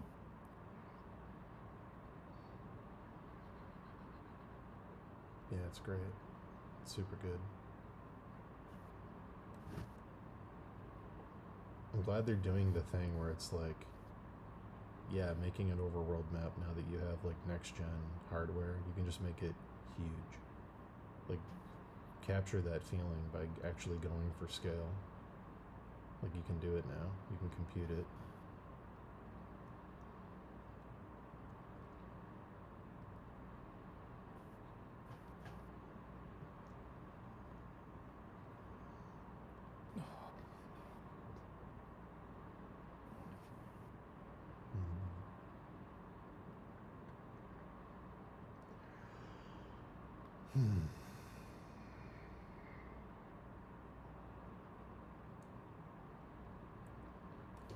It better stick the landing. It better not give me some bullshit at the end with the story where we've all been inside the mind of an artist with dementia or something.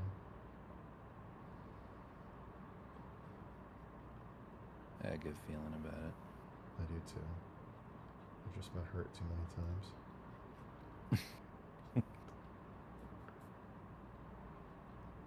This is what the ancients called our planet. In the modern tongue, it translates to canvas. Are you saying we're all a painting inside the mind of some mad artist?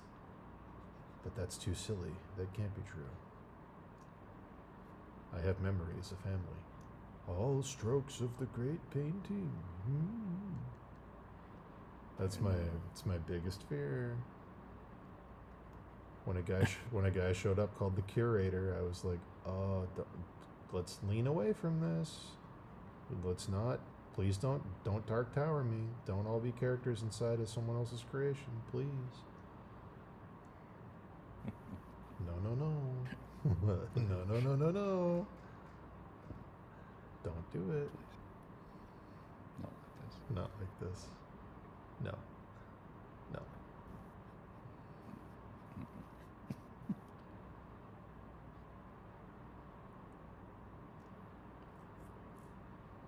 I do like the weird nightmare idea that Expedition 33 fails, and then there's 32, 31, and it keeps going until it's an entire world of babies. Until they get too young that people aren't reproducing, and it's just like Lord of the Flies, and kids just die every year. It's a fucking nightmare. It's great. It's a very reminds good. me of my story that I tell the kids. Long lady baby. And Why did you slur it long like that? lady. Yeah, I was gonna Lady. let it baby. I was like, what are you? Yeah. Just like that story I told. The same exact thing. Is this the precursor to Baby with Long Lady Legs? What? I just think of the Bob Dylan song, and I think of you going, long lady legs. Long lady legs. Dude, if it's a parallel universe or a dream, or we're inside the mind of a creator who can't wake up, I will be very upset. I will boycott this company and anything else they ever create. No battle system will be good enough for that.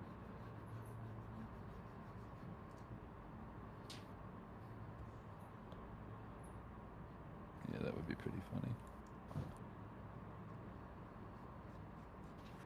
Here's hoping that happens. The other question I have, don't answer if you know. I don't want to know. Don't tell me.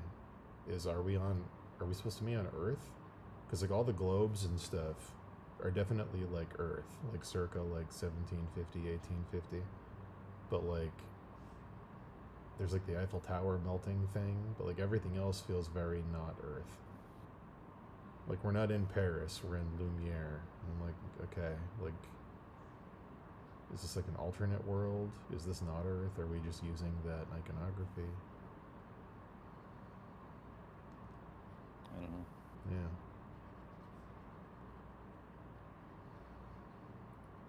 I'm also legally changing my name to Cypher Zoid soon.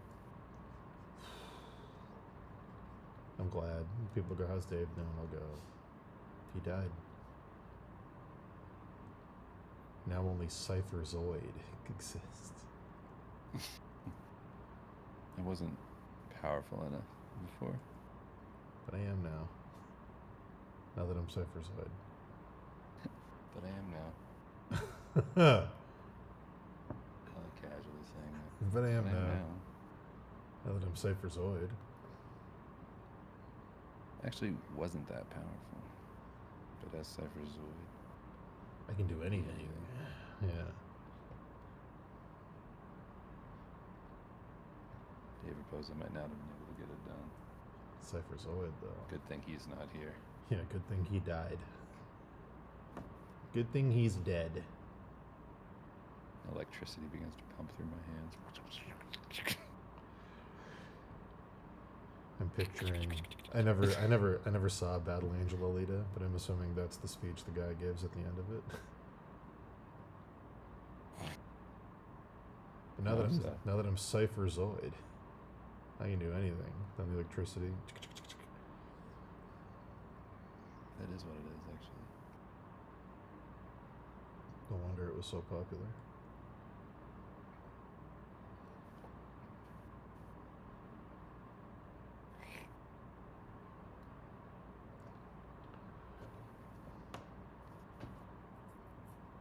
I had a certified Facebook Marketplace experience last night where someone who was trying to sell me a gong said that they could only give it to me if I showed up at midnight at their house an hour away. And I said, well, I do want that gong. And they said, $20 cash only. Show up at midnight. I'll leave the light on. Blue house on the corner. And I said, this sounds like a certified Facebook Marketplace experience. So, of course, I drove out there in the dead of night and bought a gong from an old lady on her stoop in the middle of nowhere in Maynard, Massachusetts. You live. You should push the door open.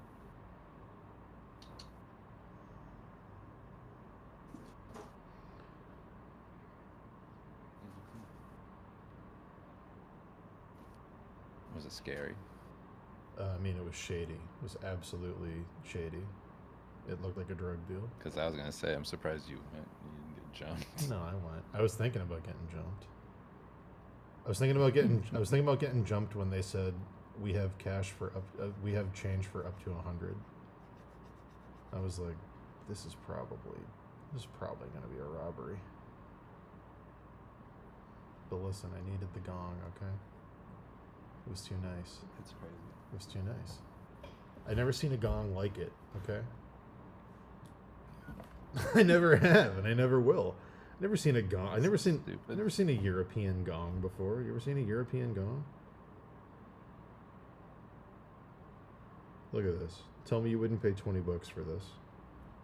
I just sent it to you. I can't. You send it to me on Discord or Texts. Look at that.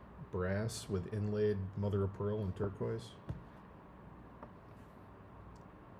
Give me that fucking gong. It matches all the colors of my kitchen. How big is it? Big enough. It's like How big is it? 15 inches, I think. Look at this gong, guys. Look at this. Were you scared? Look at it. Look at this gong. Look at it. Yeah, I was a little scared. I was more scared of being in Maynard. I haven't been in Maynard in ages. I was like, oh, this is a town that God forgot. This town hasn't moved since last time I was here. I might be the only person in Maynard. Like, I was talking to a person. I would say the and I was town like, does move. It moves every night. Yeah. A little bit closer to the ocean. As I was talking to the lady selling me the gong, I had the thought that I might be the only person in Maynard, even though there's a person right in front of me. I was like, this whole town burned down in a fire 50 years ago. This is Silent Hill. Scary.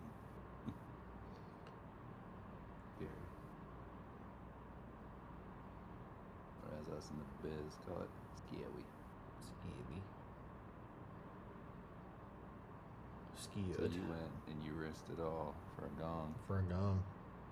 And I got What it. that old lady said, oh, thanks for coming out. Oh!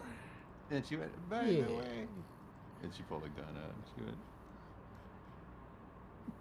She pulled the gun out. She said, sayonara. she pulled the gun out and she said, ring the gong 3 times. I went, why do you have a gun? Ring it. And then you ring it, and then Maynard starts to fill with fog. Oh, yeah. And I started seeing large serpent-like shapes sailing through the mist. You see a ship coming through the fog. Yes, exactly. An old Chinese pirate ship. Yeah, that's what it calls. Finally, I am rid of this curse. Yeah.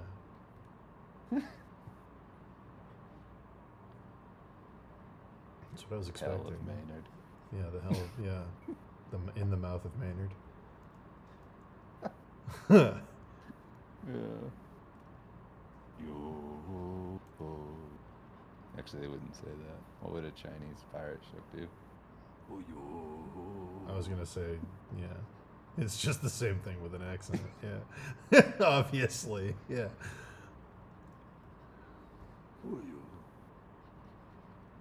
Obviously, a Chinese pirate ship would say, I'm Elizabeth Swan, Queen of the Chinese Pirates.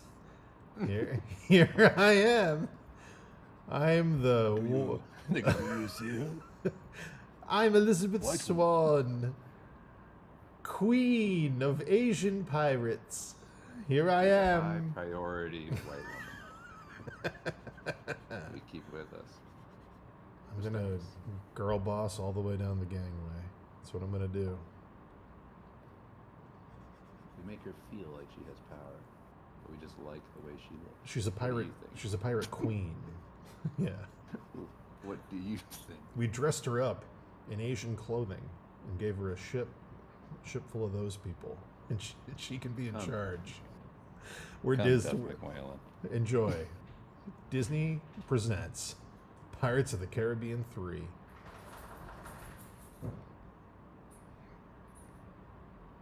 Sex traffic of the high seas. Wild choice. What a wild Dead choice. Man. Dead man sex trafficking.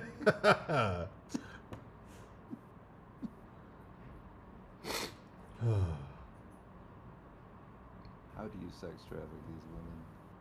Pirates of the I Caribbean. make them think they're pirates. Pirates of the Caribbean, single white female. They will Dun, sex dun, traffic dun, dun, dun, themselves dun, if they dun, think dun, that they're dun, pirates. Huh. Convincing the women that they're on a pirate adventure to sex traffic. Yeah, to go to Tortuga. Going on a wacky adventure in Tortuga. You're it. Ha ha ha! Where's all the rum gone? Drink this. Drink it. Yeah.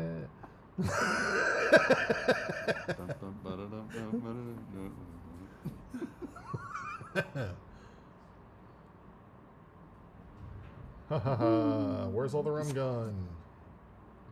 Drink it. Don't worry about it. We're having Coast Guard fun. pulling up. Yeah. Savvy? Parlay? We're looking for 45 missing women. They're apparently convinced they're sassy sea captains. Yes. When they are not, they're missing. What happened to the remake they were doing of Pirates of the Caribbean with a female Jack Sparrow played by Margot Robbie? Is that still happening? What? Yeah, that was the real thing. After Johnny Depp fell off, they were like, well, you know what's hot? Harley Quinn. And she's kind of a fucked up drunk. Let's do female Captain Jack Sparrow. Maybe it's his daughter? They'll look around. Yeah, that was a real thing. That was in, like, I think all the way to development. Just Harvey Weinstein in a cage, shaking the butt. Part of the crew, See part the of the idea. ship. 7 sixes. Harvey half in the water. 7 Covered in sixes. barnacles. Harvey Weinstein, you are a liar, and you are sentenced to an eternity upon this ship. You can't put her in the movie. I got 17 eights.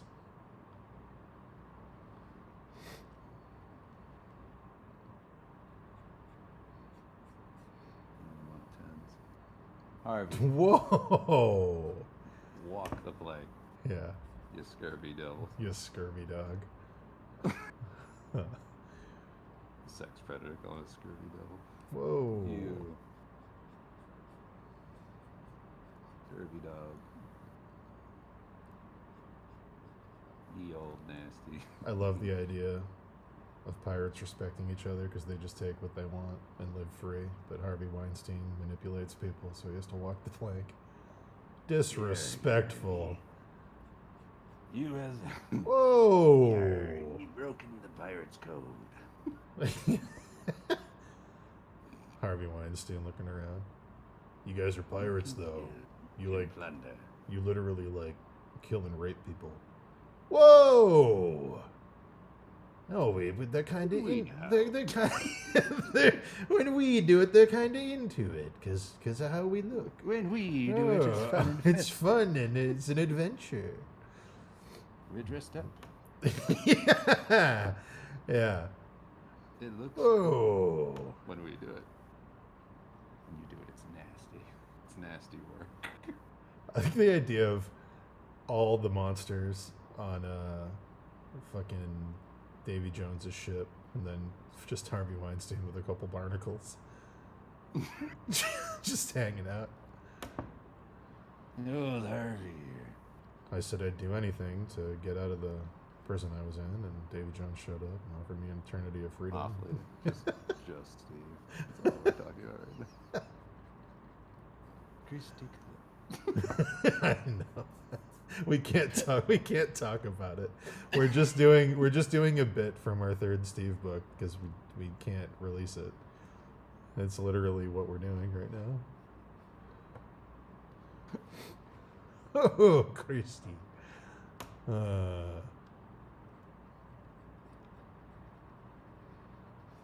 got a devil on board.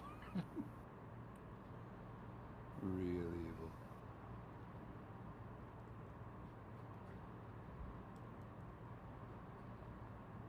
You can get away with it, and it's not bad as long as you're a thief with a heart of gold. If you're not that, well, prison. Yeah. But if you're a thief with a heart Davy of gold, Jones locker for you. Yeah. A lifetime in Davy Jones' locker.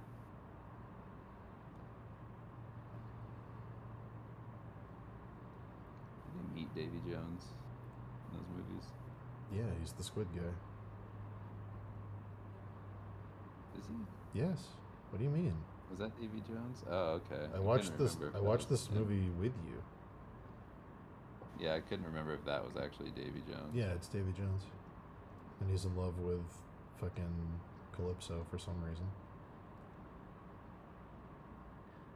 He goes. I was not a monster until I fell in love. Oh, and love makes monsters of us all, or something.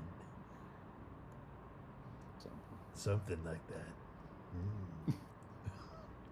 Oh, It's me, Davy. it's me. It's me, DJ. All I remember is Captain Jack Sparrow sent me to settle his debt. Did they know? Did they know? I like how much of a South Park voice he has. I know, he really does. He goes all in. Did they know?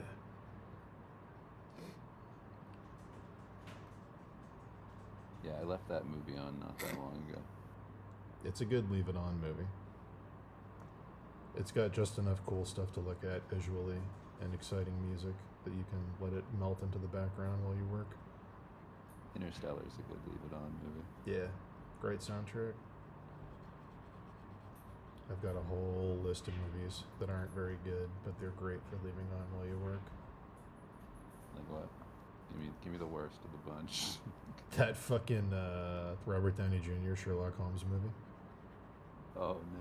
Great Yeah. soundtrack, just enough action and cool stuff to look at. Completely forgettable. Throw it on in the background and just paint while it goes doom doom doom doom. Chugga chugga chugga chugga chugga chugga chugga doom doom doom. That's it. Just do that. Punch him in the throat. Yeah. listen to him do a English. Breaking it down. I punch him in the throat. I punch him in the balls. This Punch him in can't. the throat again. This can't register emotionally. I punch him He in the pukes balls. on his penis, and then Then I laugh at him I take his money. and I say, "Hey, everyone, Take look his at money. He has $20. I He say looks like everyone- he has $20 say everyone- in his pants. everyone look at puke penis." Then I laugh at him. Say, "Hey, everybody, look at puke dick." That's how I Prognosis. think, too. I think really fast. Prognosis. I'm the coolest guy in the room. Yeah. Let's think of some other great movies to leave on that are really bad movies. Drumline. No, I'm just kidding. Mhm. What would it be? There's a lot. There's There's a lot of ton. like good Leave It On. Interview with the Vampire is a good Leave It On. It's a good leave it on. I used to leave Sin City on a lot. Yeah, I'm not crazy about it. It had just enough. I'm not crazy about Sin City. Kill Bill is probably my ultimate. Inglorious Bastards is a good Leave It On. Kill Bill's got such a good soundtrack. Glorious Bastard's a good one, yeah. There's certain movies I wish I could leave on that I can't. You Like can't what? watch, like, you can't leave on, like, Police Story. It's all Oh, visual. yeah. You need a movie that has a balance. It can't be so distracting. No, it can't be like good. You actually want to watch it. It can't be good. Oh, you know what's a good one? Casino. Yeah. Casino. Some of those Scorsese movies are really good because they're super long, and you don't need to like look at the screen because everything's told to you through character inner monologue, where it's like, Tommy Fritz was always stealing. They just explain what's happening. Yeah. This guy came you in know here what? 3 times a week. Blah blah blah. I got 2 back to back. Hmm. Moneyball, Yeah. great one. Never seen it. And The Social Network is a great one. Social Network's very good. Never seen Moneyball. Moneyball, I probably left Moneyball on more than The Social Network. Jeez. But I like movies where they talk a lot like that to leave on. You've never watched Moneyball? No, never seen it. It's really good. You should watch that. Okay. It's the same writer of Social Network. I'm trying to think. It's what's his face? I can't remember his name. Pretty much anything by that guy who did The Big Short, I can leave on. Because again, it's just people explaining what's happening to the camera, so I don't have to look. Yeah, Moneyball is like that. Okay. You can just leave it on. It's so good. I've watched that movie so many times. That's like a feel-good movie for me. Even though it's not that. Sometimes Bram Stoker's Dracula, but sometimes it's too sleepy. I can't do that.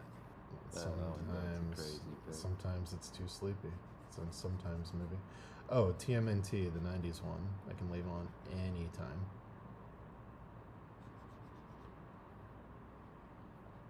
Gladiator's a good one. Gladiators, and honestly, most of the Ridley Scott, the good ones. You know what I really liked? I left on the other day. I didn't like. Stops being good in like one specific part, but that new like everybody's making fun of it because it's the same movie, but Alien Romulus. Oh sure, yeah. That was pretty good. That was pretty good. Like the actual like sets and stuff. I still like haven't. The way it looks. It's Still really cool. Still haven't watched it. Like it looks really cool. You know, it's a good. Well, it's not good. It's not a good movie. Like if I'm sitting down and watching it, I'm like, this movie has crazy problems, and I hate I hate Orlando Bloom, but I can leave Kingdom of Heaven on. I heard the director's cut's really good. Yeah, I don't know. I know that movie. If I'm sitting down and watching it, I'm like, oh God, I hate Orlando Bloom. God, I hate this. But everything's so pretty, and I love the story. If I just leave it on while I work, it's great. And just glance over. Yeah. Both seasons of HBO's Rome, the perfect leave-on show. Oh my God, you just leave that on. Oh my God, just get so much work done. I've never watched that. You should. It's great. It's really just leave it on. It's Game of Thrones before Game of Thrones. That's the whole reason they made Game of Thrones, is because of Rome.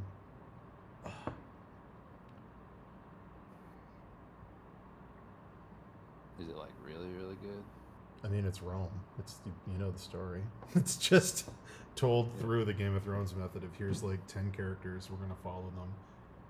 Follow 10 plot lines that all intersect here and there. But yeah, it's good. It's by the same like team that did The Sopranos and The Wire, and like it's that early HBO. Like it's pretty high quality. Okay. Yeah, I'll check that out. For some reason, that one I just missed. Yeah, it looks like it should be bad. It looks like it should be low budget with a lot of like bad acting, just from the vibe. But it's pretty good. It's got a lot of the same actors. That's why I ignored it. It's got a lot of the same actors from Game of Thrones in it. Okay. It's funny, like Littlefinger shows up and tons of other people. And you're like, oh, I can leave on The Patriot. That's not a good movie. I can leave on that and It is Braveheart. good. It is good and it's not good. I don't know. It's entertaining. What kind but of movie it's, is that? It's just entertaining. It's a go to the theater movie. It's just an entertaining movie. Yeah, it's Doesn't like have a goofball. It's like Independence Day Yeah, kind of movie. Braveheart can leave on. Rob Roy, I can't leave on. Rob Roy, I cannot leave on. That's a movie I The can't unfortunate watch. thing of releasing too close to Braveheart. Yes. You messed me up with that fucking movie. Because I loved Braveheart as a kid. I fucking loved it. And then you're like, oh, I another watched it Braveheart. every day. Mm-hmm. I literally watched Braveheart every day. I had it on like multiple VHSs. And I would just go in my basement and just watch Braveheart and get so fucking pumped. I'd watch specific scenes. Mm-hmm. And then I would go in the woods and run as fast as I can Yeah, with an axe. 100%. I was so fucking hyped watching that movie. I could kill everybody. But Rob Roy, Nope.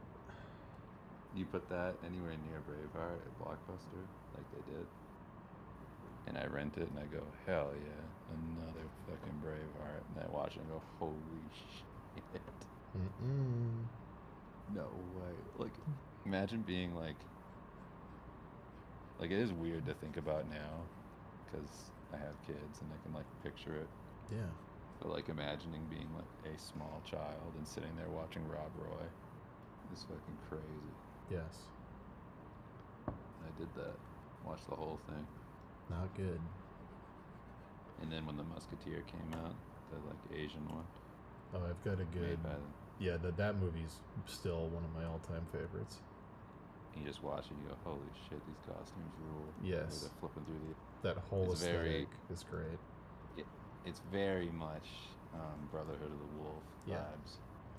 Oh, I got Got another that- one. got that feeling. I got another one that isn't a good movie, but I can leave it on. Is that first J.J. Abrams Star Trek reboot? Not the con one. That one the first hasn't one. aged well for me. It's a leave it on Because movie. it is a leave it on movie, but specifically because it's like one of those movies you listen to. Yeah, The pattern that they talk in is so annoying to me that it's I could see really that. hard. I love that soundtrack. That's really the only reason. Yeah, the way they talk, that pattern is like it's like Limp Bizkit, like rap rock. It's like a very specific way of talking. Yeah, and it's nonstop. Like it has like a definite beginning and end. Mm-hmm. Where you go like, man, remember when everybody talked like that in the movies? Thank fucking God that's ending. Yeah. I hated that snarky, I can see everybody's that. smart, everybody's tagging each other's lines. I think I can tune that out better. I can't. I hear that and I go, ugh. Yeah, I can definitely tune that stuff out. For me, it's mostly I focus on if the music is good and if there's a lot of like action, so it's not big periods of monologues. Like if those two things are there, I'm usually pretty good. The quality of the dialogue doesn't usually register for me when I leave something on. Some stuff that has bad or like pretty bad dialogue is fine. Like if I watch War of the Worlds, Yeah. Oh, That's that's a a good good. leave it That's on a movie. good leave it on movie. Yeah, I forgot about War of the Worlds. I should leave that It's on just like- sometime. I it's- forgot about that. it's dumb enough that I can just leave it on. I know everything that's happening the whole time. But yeah, I can't. Trying It's to not. think It doesn't. of- It's not distracting. I guess the only part that's distracting and bad is the sun. Yeah, That's the only part we go. Ooh, maybe we that's just not good. take him out of the movie and just do. Yeah, they should do a sun cut Yeah, where they get rid of the get sun, rid of him. and then the movie's fine. Lord of the Rings trilogy. I gotta go out there. I gotta join the army. I gotta go run towards those soldiers. Don't do it. Lord of the Rings trilogy has become my deadline thing. Where like if I have a really tight deadline and I know I'm not going to be able to sleep, I will put that on because I know it's a 12-hour block. Like, all right, I'm That is throwing this on.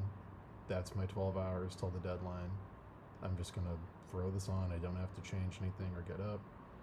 And then in 12 hours, I will turn this in. I do that a lot. I did that in college for all my finals. It was always Lord of the Rings, 12-hour marathon. That is an incredible one. It's a good one. It's a good leave it on. Lord of the Rings might be king of Leave It On. I think it is. I don't think you can do much better, just for quality, length, reliability. And check-outedness. Yeah.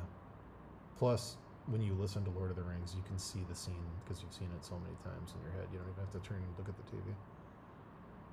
Yeah, it's pretty good. Might I be think the that ultimate. might be at the top. Yeah, I think it is. That might be the mountaintop for Leave It On. Yeah. Because there's like other movies, but as far as like consistency goes, Lord of the Rings. Because it's like if you're gonna even come close to Lord of the Rings, you got to start going to shows. Mm-hmm. And like Star Wars is Other too. movies aren't gonna compete. Star Wars is too short.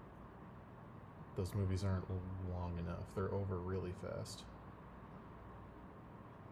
Yeah. Plus, I check out of those a little bit because Yeah. it's like hearing a song too many times. Like Mhm. I know it too much. Yeah. It's like Lord of the Rings has enough to it where it's long, Mhm. even though I've heard it a bunch. It's still variety of. But, Yeah. I don't know. That'd be like me watching the same episode of a TV show over and over. Like I can't really do it. Do you have a Leave It On show? Like you can watch you can just put it on play for every season other than The Office? The Wire, if I skip season 2. Yeah, that's an important caveat. Game of Thrones is pretty good for that. Yeah. Yeah, I agree. It's not like it's a little bit more invested. It's very but good for it's Leave It not, On It's though. not terrible. You Yeah. Leave it on. But it just doesn't stick the landing. That's the only problem with it. Is it like Yep. even in its Leave It On-ness, because you're listening the whole time, you can really hear how bad the dialogue gets in those later seasons. where you're Yes. Like, God damn. Like if the only thing you're doing is listening to, like watching it, maybe you can forgive some of it because there's like spectacle to it. But when you're listening to it, And it's just a you guy start to saying get to those bad dialogues. You're like, holy shit! Like when that, who's the pirate dude? who Yeah, shows when he up, says, I he's enjoy two things, killing people and fucking the queen. And you're like, alright, well, yeah, when he shows up, it's so like it's bad before that, yeah. but when he shows up, it is so jarring. You're like, whoa, what just happened to the show? Like Just- it changed so dramatically. We got a scallywag. Everyone loves a scallywag. He's such a bad character. Yeah, he's that, terrible. Like, line delivery, the editing of it. It's like once you get into that part Mhm. of the series, you realize how much exposition there is. Yeah. Yeah, there's so much exposition in this. Also, Where like the stuff used to just move. the fuck quota goes through the roof. It's insane in those later seasons. Everyone's just saying fuck because we're an edgy TV show now. We're not a well-written show. Fucking this Yeah. and fucking that and fucking the queen and fuck the kingdoms and fuck. And you're like, oh no. Oh no! Yeah. Where I look around at the rest of the audience and I didn't know they said that back then. I didn't know. Like it's real. Did you know they said cunt in the Middle Ages? I didn't know that. Wow, they really No, I were just definitely know that. they really were just like us. I'm so relatable. I'm so related to them. I'm so relatable. It's funny. I'm so relatable. I'm so relatable. Cunt. I'm just like Sandra Clegane. Cunt. Now I'm a character. I'm the Hound. I'm just like him. I said cunt. Guys, did you hear me?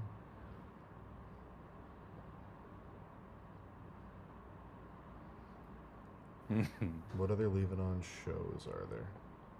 Besides, obviously... Jackie Chan Adventures. Besides, obviously, Just kidding. Suits. Everyone's favorite. Dude, Suits. Whenever it suggests me to watch Suits, I've never Suits. watched Suits. Oh, I've never I turned it I on. watched all of Suits. Bro, Holy shit. the worst show ever. I watched all of it just because I was tired of seeing it. They That keep telling me you gotta see Suits, dude. I will never, dude. I will never watch Suits. Hello. I wrote a whole theme song for Suits in my head, and I can't remember. I'm trying to remember the lyrics. Every time the intro started, I would sing it to myself. Fuck. Oh my god. It's so bad. It's such a bad What is show. Suits, dude? It's you know, it's a lawyer and he's really good at lawyering, but the only person better than him is a kid who never even went to college. Holy shit, how do you do it? They faked his Getting a trans. magic suit. They faked his. He's got a photographic memory. They faked his college transcripts and made him a lawyer. But I hope he doesn't get caught. Oh, so too. He does. I really wish he had a magic suit. Me too. It'd be great. It'd be so much better than whatever you just said. Oh, sorry. Sorry, that's not what happens. Put on He a was a suit. child. Puts on a suit and becomes a lawyer. Little kid who puts on a suit and becomes an adult what I'm lawyer. saying. Yeah, that's Him very and his good. best friend, they find a suit. They It's find just- suits. It's just big, but you're a lawyer. It's the beginning of the never-ending story. Oh except my instead of God. that store, they hide in a suit. They hide in an. A kid finds a magic suit that turns him into the lawyer that has to arbitrate his parents' divorce. He has to try and keep them together by being a bad lawyer. No, but for real, imagine the beginning of never-ending story. But it's a suit shop. Except instead of running away from the bullies, they run into the suit shop. Yeah. And the guy goes, "Oh, you guys like suits?" Not really. Oh, you want to see a really special suit? No, you wouldn't like this one. My It God. does something. You could put on any suit in this store except that one. Trust me, some suits don't come off.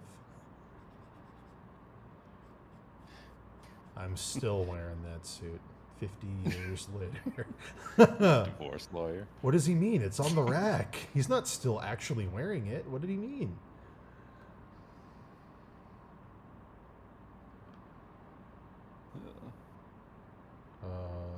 That first season of Daredevil? Maybe? Your dad. Yeah, the kid has to help get his dad out of court for looking at child porn. And every time the kid takes the suit off, he doesn't understand what's wrong. He puts the suit on, he understands the horrors of what his father did. Yeah, you can only see the pain When he's I an adult when I wearing had a the suit. suit on, it all felt so important. Take it off. Trying to think of more shows. Boy, Suits is a bad show. Boy, that's a bad show. That's the show. I tried to leave on Supernatural. That was hard. That's the show that had the. I keep wanting to say the Queen of England. You know, Meghan Mark. What's her fucking name? No, the lady that the prince married. Yeah. And they were like, That's her name, Meghan okay. Markle. They were She's like, from Suits. they were like, no, you can't It's the marry only her. reason I know what Suits is. Yeah. Isn't she like sexy girl in Suits? She's sexy girl in Suits, yeah. She has an affair with a guy who didn't go to college. And then she falls in love with a guy who didn't go to college. Mike Ross. Why am I pretending like I don't know his name? Mike Ross. She falls in love with Mike Ross, and Harvey Specter says, "Don't do it." Why am I pretending? Why am I pretending that I also don't have a photographic memory, just like Mike Ross in Suits? I remember every episode of Suits. Louis Litt, my favorite character. I love Louis Litt. Remember every episode of Suits? I do. I remember every episode, every season, every story arc. I remember everything of everything I watch. Why am I pretending like I'm above remembering Suits? Of course I remember Suits. Fucking hated it. Remember all of it. Hated it. That'd be a funny thing to say to a therapist. Remember it, hated it, remember all of it. How was Vietnam? Hated it, remember all of it. Hated it, remember all of it.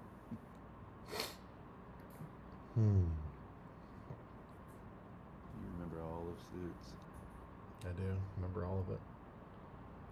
That's crazy. I'm just glad that Harvey and Donna finally got together after 6 seasons of Will They. After 6 seasons of Will They Won't They, they finally will they'd. Do they? They do, finally, thank God. And they stay together? I was always Team Donna from the start. Do they like love each other? They do. They pretended not to for a while because Harvey had issues with his mom. But eventually Harvey got over that, and him and Donna were able to form a lasting, stable relationship. And it's not about a magic suit. I mean, depends how deep you want to read into it. He does send. Actually, you know what? There is an Suit doth make Hold it on. man. No. There is an episode in the first season where after they fake Mike Ross's transcripts for Harvard, he shows up and Harvey says to him, "That's the suit you're wearing to this job? Go to my special tailor," and he gives him a card. And then he goes downtown to a secret warehouse and a Like a Mogwai type of situation. yeah. And like a magical suit salesman makes him a special suit to turn him into a lawyer. So you're kind of right, actually. That does happen. Is he Japanese? He walks in. No, he's like a French guy, I think. And he goes, "Sorry, sir, we don't sell Jinko jeans in this location." And then he goes, "Harvey Specter sent me." And he goes, "Harvey Specter, that's a different story." It's one of those. Yeah. So a gay guy? Yeah, you've seen it. You've seen the show even without seeing Yeah, the you've show. seen it. You've seen it. You've seen the show without seeing the show. You've seen it. It's all the tropes. We should make a show called Tropes. Just every character you've seen in every other show in one show. Well, that's like, I rewatched that Tokimeki Memorial, Tim Rogers again. And he says that thing where, like, you don't need to have played it to have played it. Yes. I agree with that. 100%. Also, you played it in something else. can you imagine spending 2 years on a video where you completely edited and did all the sound mixing yourself, and then you finally upload it to YouTube, and a bunch of people troll you and tell YouTube it's about suicide because a video game character jumps off a building and you get it demonetized? Yes. Can you imagine what Tim's feeling right now, having that video demonetized? Yeah, it's crazy. That's fucking nuts. But anyway. Suits. Don't watch it. Or do. I don't know. I tried to watch House. I remember telling you. I was like, I tried to do it. Couldn't. Dude, you told me you were watching Blacklist, and I went, you gotta be out of your fucking mind, dude. That's insane. I tried to watch that show. No, I've never When watched you told me that- Blacklist. Blacklist? That one with the fucking guy. You said you were watching it. No, I never watched Blacklist. I might have watched something else with him in it. Oh, you're thinking of Boston Legal. Is that what I'm thinking? Yeah. I watched Boston Legal. Yeah, he's in that too. I've never seen Blacklist. Okay, well, you told me to watch one of those shows. Whatever I was like, it was. throw it on. One of those. Throw on Boston Legal. Yeah. Watch him. Dude, I put whatever it was on that you asked me to put on. Watch him taste his I words. couldn't have been more disappointed. No, I tried. I tried. Couldn't have been angrier. You gotta watch him taste his words.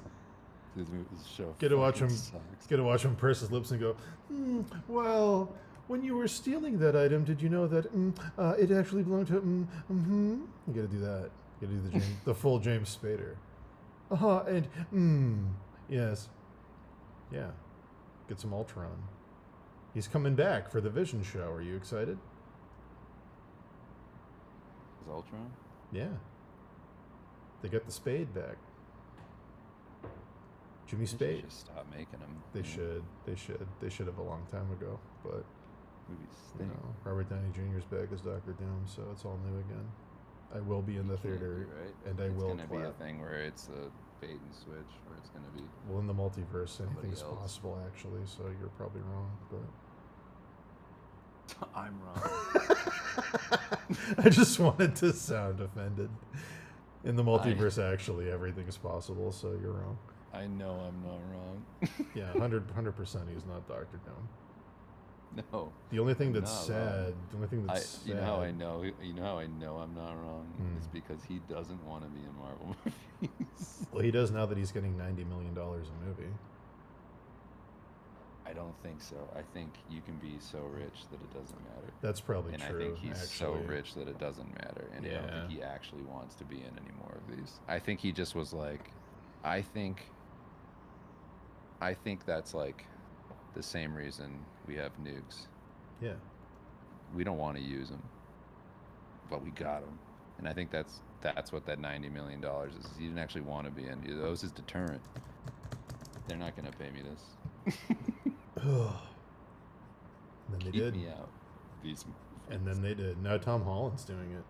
Robert Downey Jr. coached him on how to negotiate his new contract, and now he's getting $50 million a movie.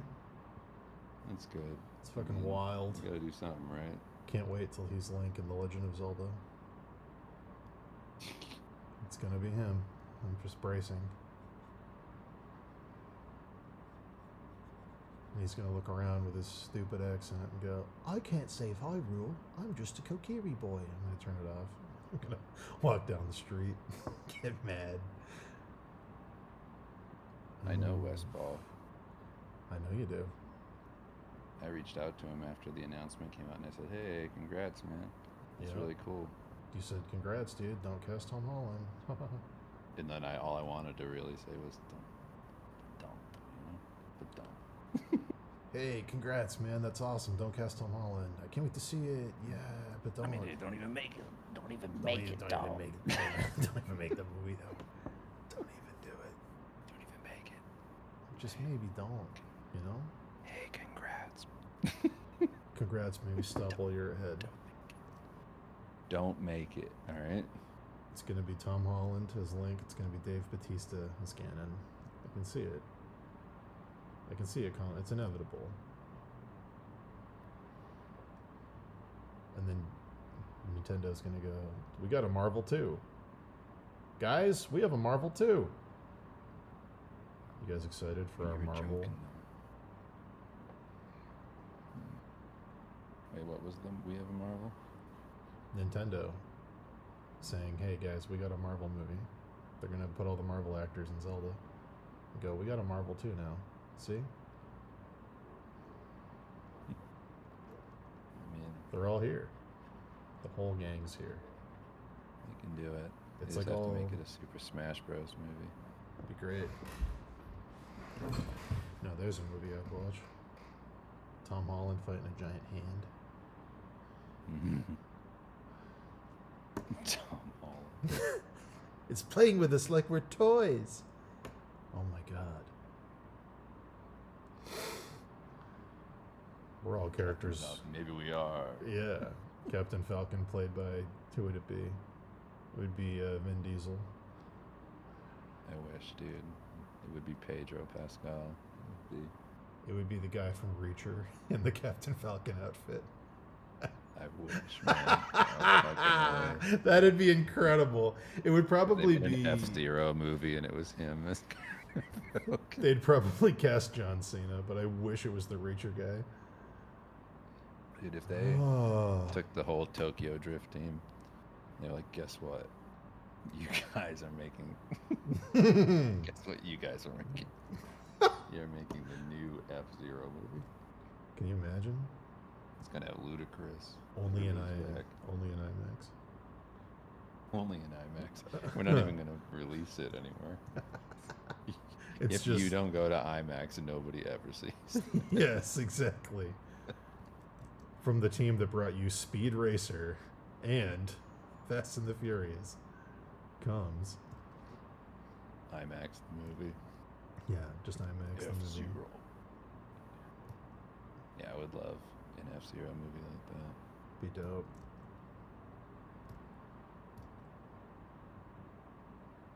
Five teenagers learn what kissing's all about. Whoa! What's this movie? It's called Big Kiss. Oh, it's the sequel to Big Fish. It's about him lying to his own son about all the kisses he had. Then Yeah, he I kissed. kissed a lot of girls. Then he kissed this girl. Then he kissed this girl. Dad, you didn't kiss any of these girls. You're lying just like Grandpa. Shut up. What? You heard me, son. Shut up. I kissed all these girls at the therapy session. I'm trying to get closer to my dad. I want to love him, but he just won't stop lying to me about all the girls he's kissed. Really? Yeah. He said he even kissed you, therapist. Well, he did, kind of. Maybe there's a hint of truth. Maybe he is a liar. So Yeah. you agree with him up until that point. Yeah. Hmm. Maybe I think he Right, does yeah. need to go in an assisted living facility. You're right. We should put him in that place. What's it called? Yeah. Arkham Asylum. I know some place where nobody will ever hear about this. It's called Arkham Asylum. It's a You can cool remember it because place. you can't spell it without Mark. Mark Hamill, yeah. It's a cool place where there's always a lightning bolt and a guy laughing at all times. There's always a lightning bolt. There's always a guy laughing. It's called Arkham Asylum. Have you ever been scrolling through Reels and randomly footage from one of those like Injustice games pops up with all the DC heroes in a fighting game? I mean, Has that ever happened to you? Where it's like, it just shows like the character intros and you're like, why am I seeing this? probably. Why? One popped up You this know, you're talking morning. about seeing Jason Voorhees. One popped up this morning when I was on the toilet scrolling. And it was just a guy in a hood walking up and he's going, "Huh, Bruce, good to see you. A better father would have made time for me." And then it's Batman and he walks up and he goes, "Damien, a better son would deserve my time." And I go, who is this for? Do people think this is cool? Do people think this is badass? People who play, yeah, it's for everybody who love Jason movies. It's for everybody who watches WWE Raw. Like, That's it's true. a very specific audience. It's ICP. It's that whole world. I do like that all the WWE Raw stuff is getting shared around again. Guys kicking babies. Oh, some of that stuff's amazing. Yeah, I love that that's all going around. The Doink Brothers. What are their names? Yeah, and the Dudley brothers. Dudley Brothers, yeah. Dude, I had an idea. Might be worth too much money to say live, but I'll say it. You sure? You sure you want to risk this? I guess. All right. I don't know what this is. So. I've never seen this. I've Yeah. never seen this. So who knows if it exists already. But we have a wrestling match between all the movie monsters, right? Mhm. It's on Halloween. Or even just the wrestlers themselves dressed up as whatever they want. The ring itself is a graveyard, so there's like grass on the ground. Mhm. And the four corners, the poles, they're tombstones, like crosses or something, and then there's chains between them, right? Instead of Yes. chairs, they break tombstones over each other's head. You Mhm. get it. Yes. And it's called WrestleVania. Ooh. Yeah. Yeah, it's very good, actually. That's actually very good. That's like our, Why doesn't it exist? that was like our Dungeons and Drag Race idea forever ago, where we make a Mario Kart with like D&D characters. You'd have like the fucking Vampire Lord and like the Coffin Car. You can get like magic missile power-ups and stuff. Like the Paladin with like the armored vehicle. Yes, dude. That's like up there with that. Yeah. Dude, like imagine WrestleVania. writing that for the Yeah. WWE, like having Vince McMahon get bit by the Vampire King, and then he becomes a Right. vampire. We should and just write a there's script for Vampire it. Hunters. Let's just write a script for it and sell it to the WWE. It would be amazing. We could write that in like a weekend. Anyway, I had that idea in bed last night. I couldn't fall asleep on WrestleVania. Why didn't you text me, dude? I would have workshopped that with you. I was out buying a gong and you were thinking of WrestleVania? What the fuck? I was out buying a shady gong in Maynard. What the fuck? I was living WrestleVania. Well, it's because at first I was workshopping an idea with Kim where I was Xander. Hmm. I mean, I'm not Xander. I was Cypher Zoid. Hmm. And I said that I had just finished the paperwork and I was changing my name. So then there was a bunch of discussion. Eventually got to what would you do sort of thing if you were cursed. So my thing was, I said to Kim, if a witch cursed me Mhm. and I constantly had on rollerblades and a long blonde hair ponytail, Yeah. and the only way to undo it was to eat one log of my shit, would you do it? She said no. And I said, well, imagine me at your mom's funeral in rollerblades. True. and long blonde hair, and the only clothes I can wear are clothes that fit over rollerblades. So I have on like huge gym shorts I mean, or giant pants. I don't really blame her. I feel like that would make the funeral more fun. Okay, but then then I say this. Hmm. All right, that same witch curses our kids to have dog ears Yeah. unless you eat 6 human shits. I want the kids Right. to have dog ears, though. They can hear for 10 miles. But then she said, like, yeah, I would do that. It's important, you know, What? for them to have a balanced life. I would eat the 6 human No. shits. That's She said I would wrong. eat the 6 human shits and have the dog ears removed from the kids. And I said, okay. You've already eaten 6 of them. You have to eat 1 more, and then I won't have rollerblades for feet. Well, that's where she made the mistake, because the kids should have dog ears. Well, she said she still wouldn't eat that last shit. She's got her priorities all fucked up. I mean, come on. Priorities are a fucking mess, Ken.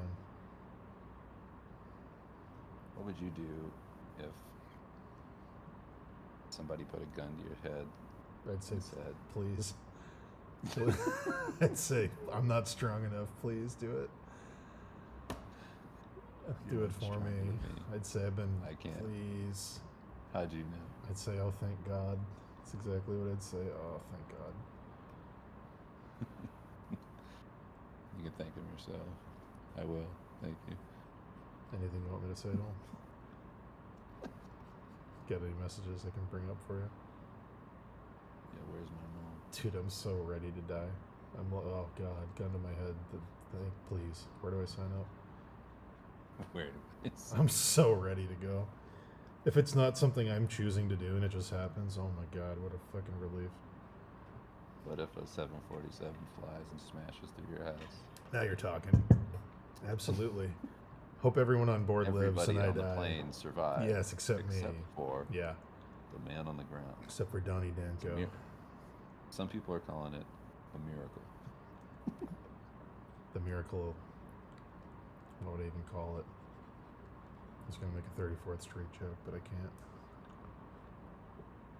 Yeah, I'd love that. Everyone dies. Everyone dies. I'm trying to think of a better way. No, I think it's better if a huge tragedy happens that should kill absolutely everyone. I'm trying to think of something more insane than a plane crash, and I'm the only one who dies. I think that would be ideal. Alright, what if you were walking down the street? You're walking your dog, right? Or I guess you're alone. Let's say you're alone. You walk around this corner, right? Mm-hmm. You see 6 dogs in an Mhm. alley, Mm-hmm. and you overhear the dogs speaking English to each other. Yes. And then they all turn to you and they go, I think he fucking heard us. Uh-huh. And then they go get him. Because, you know, like, that can't get out. Yeah. And you start running. Or I do wouldn't you let the run. dogs just tear you to pieces? I'd let Do you 'em- need to tell other people that dogs can talk? No. No, I don't need anyone to You're know. cool with them killing you? I'm ready to go. I want them to shake me in their mouth like that one scene in Princess Mononoke. Right, you want them to eat you. Yes, I'm good to go. You get eaten by dogs? Absolutely. Alright. I'd be dead before they ate me, though. I just bite my tongue off and bleed to death while they rip me apart. All You men can do that right now. all men all men die. Few men You don't get need to be ripped getting apart eaten by by dogs. human talking dogs. I'm just saying, the way that you just died is something Yeah. you could do right now. Yeah, I know. You don't need to also be getting eaten by dogs. You think I haven't thought about that? Listen, What would you do? Would you say, man, I'm hungry, and then eat your tongue? what did you describe me as to one of your famous friends? Do you remember? Dead guy who hasn't died yet? No. Keep thinking, you'll get there. Which one? What did I when? You describe me as he's one of those guys. Any day he might kill himself. Yeah. Yeah. Yeah. He's one of those guys where any day now he might kill himself. That's why we got to make this happen. Yeah.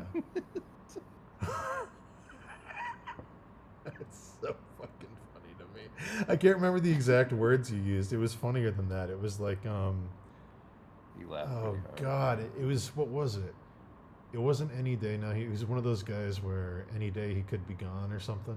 It was something like He'd that. kill himself anyway. Yeah, it was something like, it was some, the way you worded it was so funny, and I can't remember what it was. Yeah, he liked that. I told Nicole the story of when you made that video that I was dead and shared it on Facebook, and I woke up to like my phone ringing like crazy, and she just stared at me and she was like, "This is your best friend." And I was like, "Oh no." Yeah, he's actually very funny. He's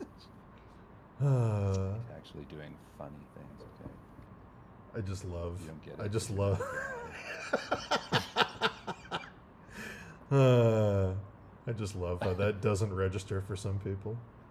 They're just actually horrified by it. Yeah. People that Tim don't was like, wow, understand. that's crazy. Yeah. It is crazy. I look at him in the eye and I go, the joke is that people could I love. love him. Yeah, the joke is that Imagine people what I do to somebody I don't. I don't love. Stay on my good side. And that's my best friend. Imagine what I could do to you. Somebody I don't even care. Someone I don't even know.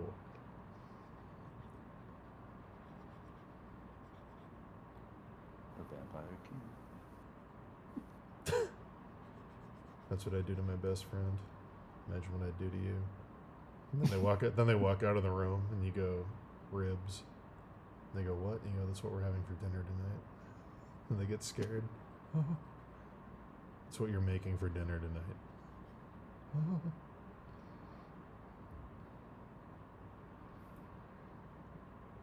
Who knocks? I'm the guy who killed Gus Fring. It's weird that when I watched that show when it came out, I thought it was the greatest thing ever, and now when I watch it, I hate Walter's performance. I love every other character, but I can't stand that performance in the later seasons. Where it's like cringy. I'm the cool guy. I'm the guy that killed the guy. Are you ready to make some real money? Tell me, Jesse. I'm like, ugh. Like, I get that that's the point, is that he's, like, fronting, and he's not actually that, but, man, Yeah. it's so embarrassing. The whole arc when he's, like, living in that, like, apartment alone, and he's like, I'm cool divorced dad guy. I'm badass Walter White. I'm like, ugh. I mean, it's supposed to be dorky though. I know. They nailed that.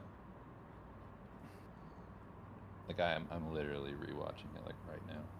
Did you appreciate when you watched Better Call Saul how well they captured that feeling of being in a small town in the middle of nowhere, or when a plane flies overhead you can hear it? Yeah, that was pretty good. They captured that, like, I have to get the fuck out of here nothingness so well in that first couple seasons of that show. Yeah.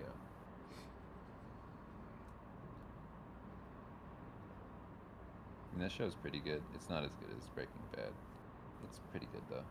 I think I like it Like, more I liked it. personally. I don't know. It's really close for Breaking me. Bad just has like way more going on. Yeah.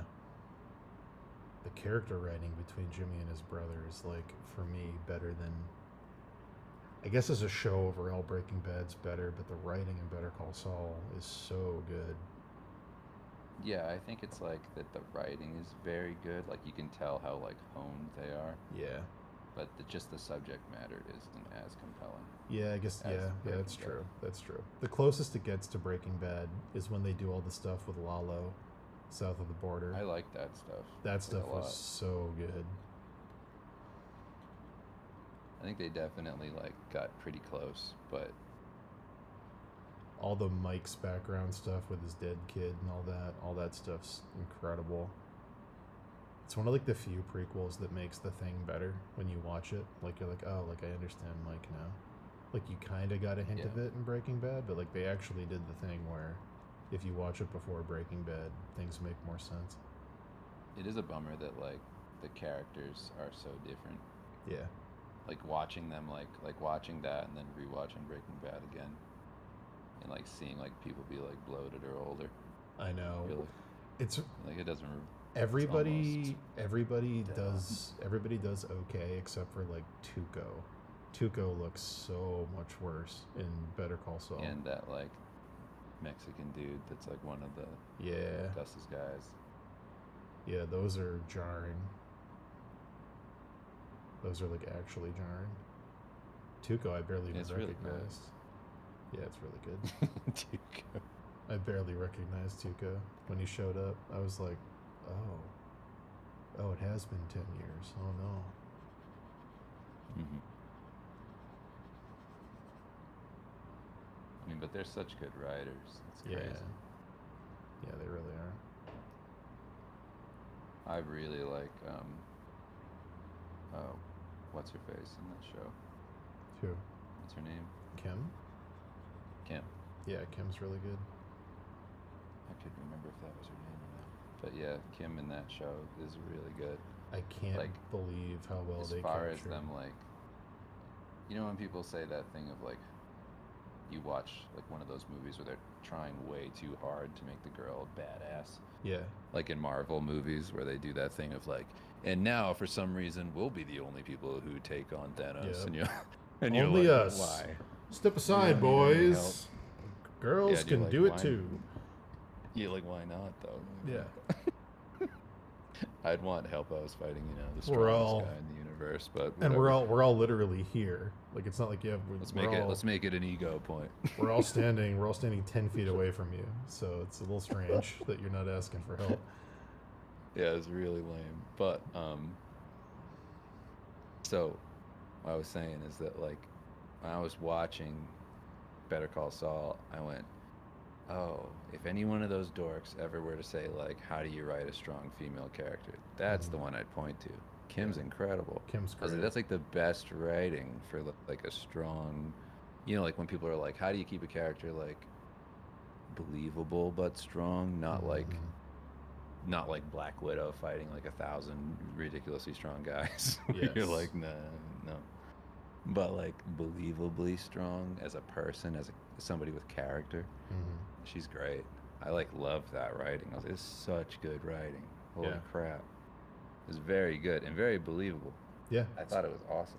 The best parts of Better Call Saul are the like really human, the weird, subtle, really human dynamics. Like, I am shocked that they were able to capture the feeling of two brothers that love each other because they're brothers, but also hate each other because they're jealous of each other, and that weird dynamic, that very realistic dynamic of like, yeah, I love you because it's not really a choice, but like our parents loved you more and I hate you for that. That weird, subtle feeling is so accurately portrayed. Yeah.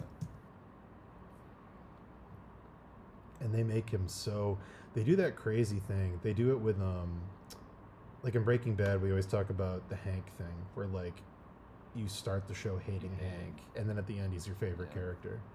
They do that in Better Call Saul with what's his name, the blonde lawyer guy. They do it so well. Yeah. When he It's goes, not as good. well, yeah, it's not It is. as transformative, but at the end, It is similar.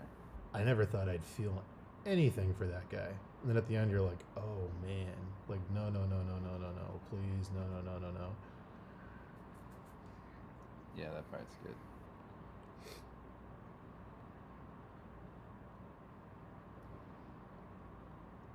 Yeah, that show had a lot of like good arcs to it. And then they made it. That's the thing of it, is like very much like well planned arcs. Mhm. They're really good. Like that execution of them all like coming together. Yeah, It's great. I really enjoyed all that. the whole It thing. was of- like mechanically speaking. It was like, whoa. yeah, it's crazy. It's crazy to pull that off and have it be as good as it is. I'm excited to see. That makes you think they could write a show about anything. Well, that's what I'm saying. Like, I wish that team would all stay together and do something else, so I could like see them work in a different universe than the Breaking Bad universe. I want to see them tackle other stuff because they're so good at what they do.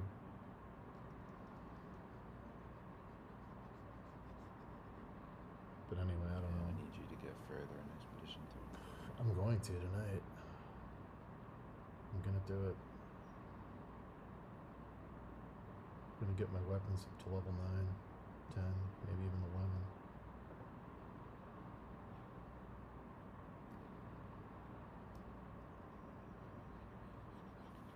Yeah, I don't spoil anything, but it's so cool.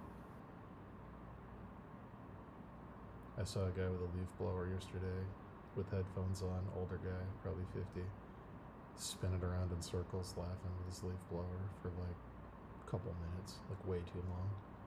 He wasn't with anybody, he was alone in a yard with a leaf blower, spinning around, screaming lyrics to a song.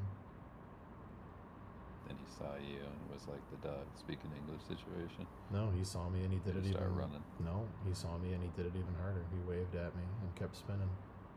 And I was like, what is this?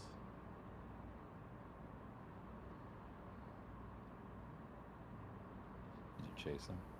I like that my brain can't accept that the guy might have just been having a good time.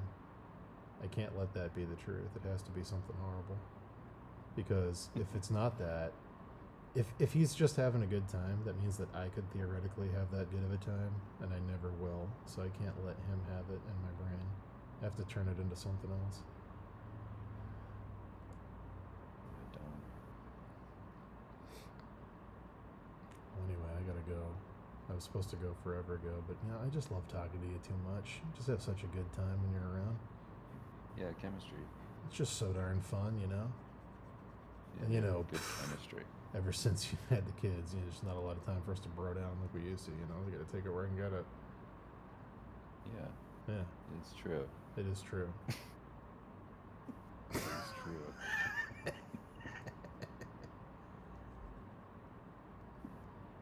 Just two historians talking about It's true. it is true.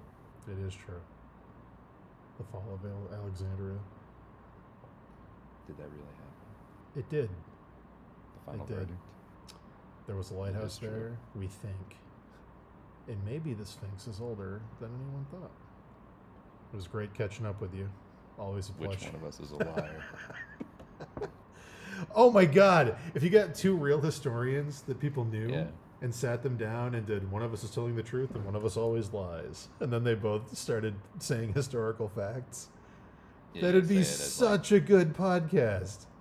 just genuine as possible. Yes, they have to go back and And you forth. weigh in on which story is true. They have to have a conversation about a historical topic, a very obscure one that people don't know much about, and one of them has to say nothing but lies. But they have, oh my God, what a good idea. It's called History's Mystery. Yes. Oh man. It's called His Story. His story, or just a male and a woman story. Someone's Man and a woman lying. story and Someone's lie. lying. Yeah. And they have to do it in that. They have to do it in that voice they do in the History Channel doc, where it's like, and when the Carthaginians came into Rome, what they weren't expecting was a fully phalanxed legion of armored bears. They weren't expecting it. They'd never seen something like. They had to do that overly pretentious. I'm Do explaining they go this back to you. and forth? Yeah, Do it they has, go? it has to like- be improv. But wait. Is it? No, because you couldn't be improving because you would be adding to a lie. It would Mhm. have to be. Each one of them would have to interject over the other one, but that's not true because. Oh, and true. I thought and the then say something else. I thought the one telling the truth would just deflect and go back to the truth, but you're right. It would be funnier That'd be if too they obvious. just It'd be too disagreed. obvious. Yeah, just disagreed with each other constantly. Yeah, they have to constantly like. But that and can't be "But That's true." not because, and then make something up if you're lying. And at the end, they both stare at the camera. What do you think? Well, who was telling One the of us- truth and who was lying? And there's doors behind them, and it says true. Or We're dangerously close to that show Beyond Belief, where Jonathan Frakes just goes, "We made it up. It's all true. It's all fake. Did you believe us? Not on your life." You idiot. Yeah. Dangerously, it's true. It's close to that, but It's got the. but I like spice. the idea of everybody who gets their facts from Instagram. Yeah. Like it should be kind of based off of that. Yes. Like all like you take the conspiracies around this subject and build a narrative that sounds believable using information that probably a lot of people have gleaned and thought was true. Absolutely. And then one person tells the actual truth. And then you just go back and forth, giving the devil his due with these conspiracies and playing it like it's completely straight. Yeah, And then at the end, find out it wasn't. It's a very good idea. Yeah. I'd fund it. I'll put $100,000 towards it right now. The Knights Templar. Yeah. You could do a whole episode. A whole thing. Is all the lies around the Knights Templar. All fucked up from Dan Brown, you idiot. You know what we should do? Is do what What? Elephant Graveyard did and get the Dan Carlin AI voice and start just releasing more fake history like he did with the Quaker Wars.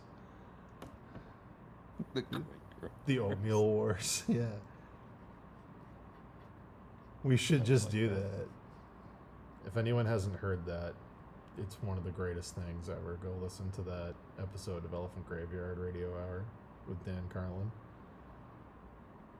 Holy shit. It's so funny. I don't want to spoil if anyone hasn't heard it. The whole ongoing bit of what he's actually doing while he's talking is so funny. I know, that one's so good.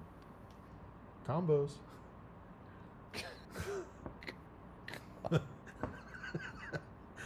The RC Cola equation. 2 RC Colas for the cost of 1 regular pop. It's so good. Fuck. I wish that guy could do an episode a week. Oh, it'd be my favorite thing if it was just more regular. Alright, I gotta go to the gym now that it's been an hour and a half after I said I would. Alright. Goodbye, everybody. Dave, don't hang up. I'm gonna stay on with you for a minute. Yeah, sure. Bye, everyone.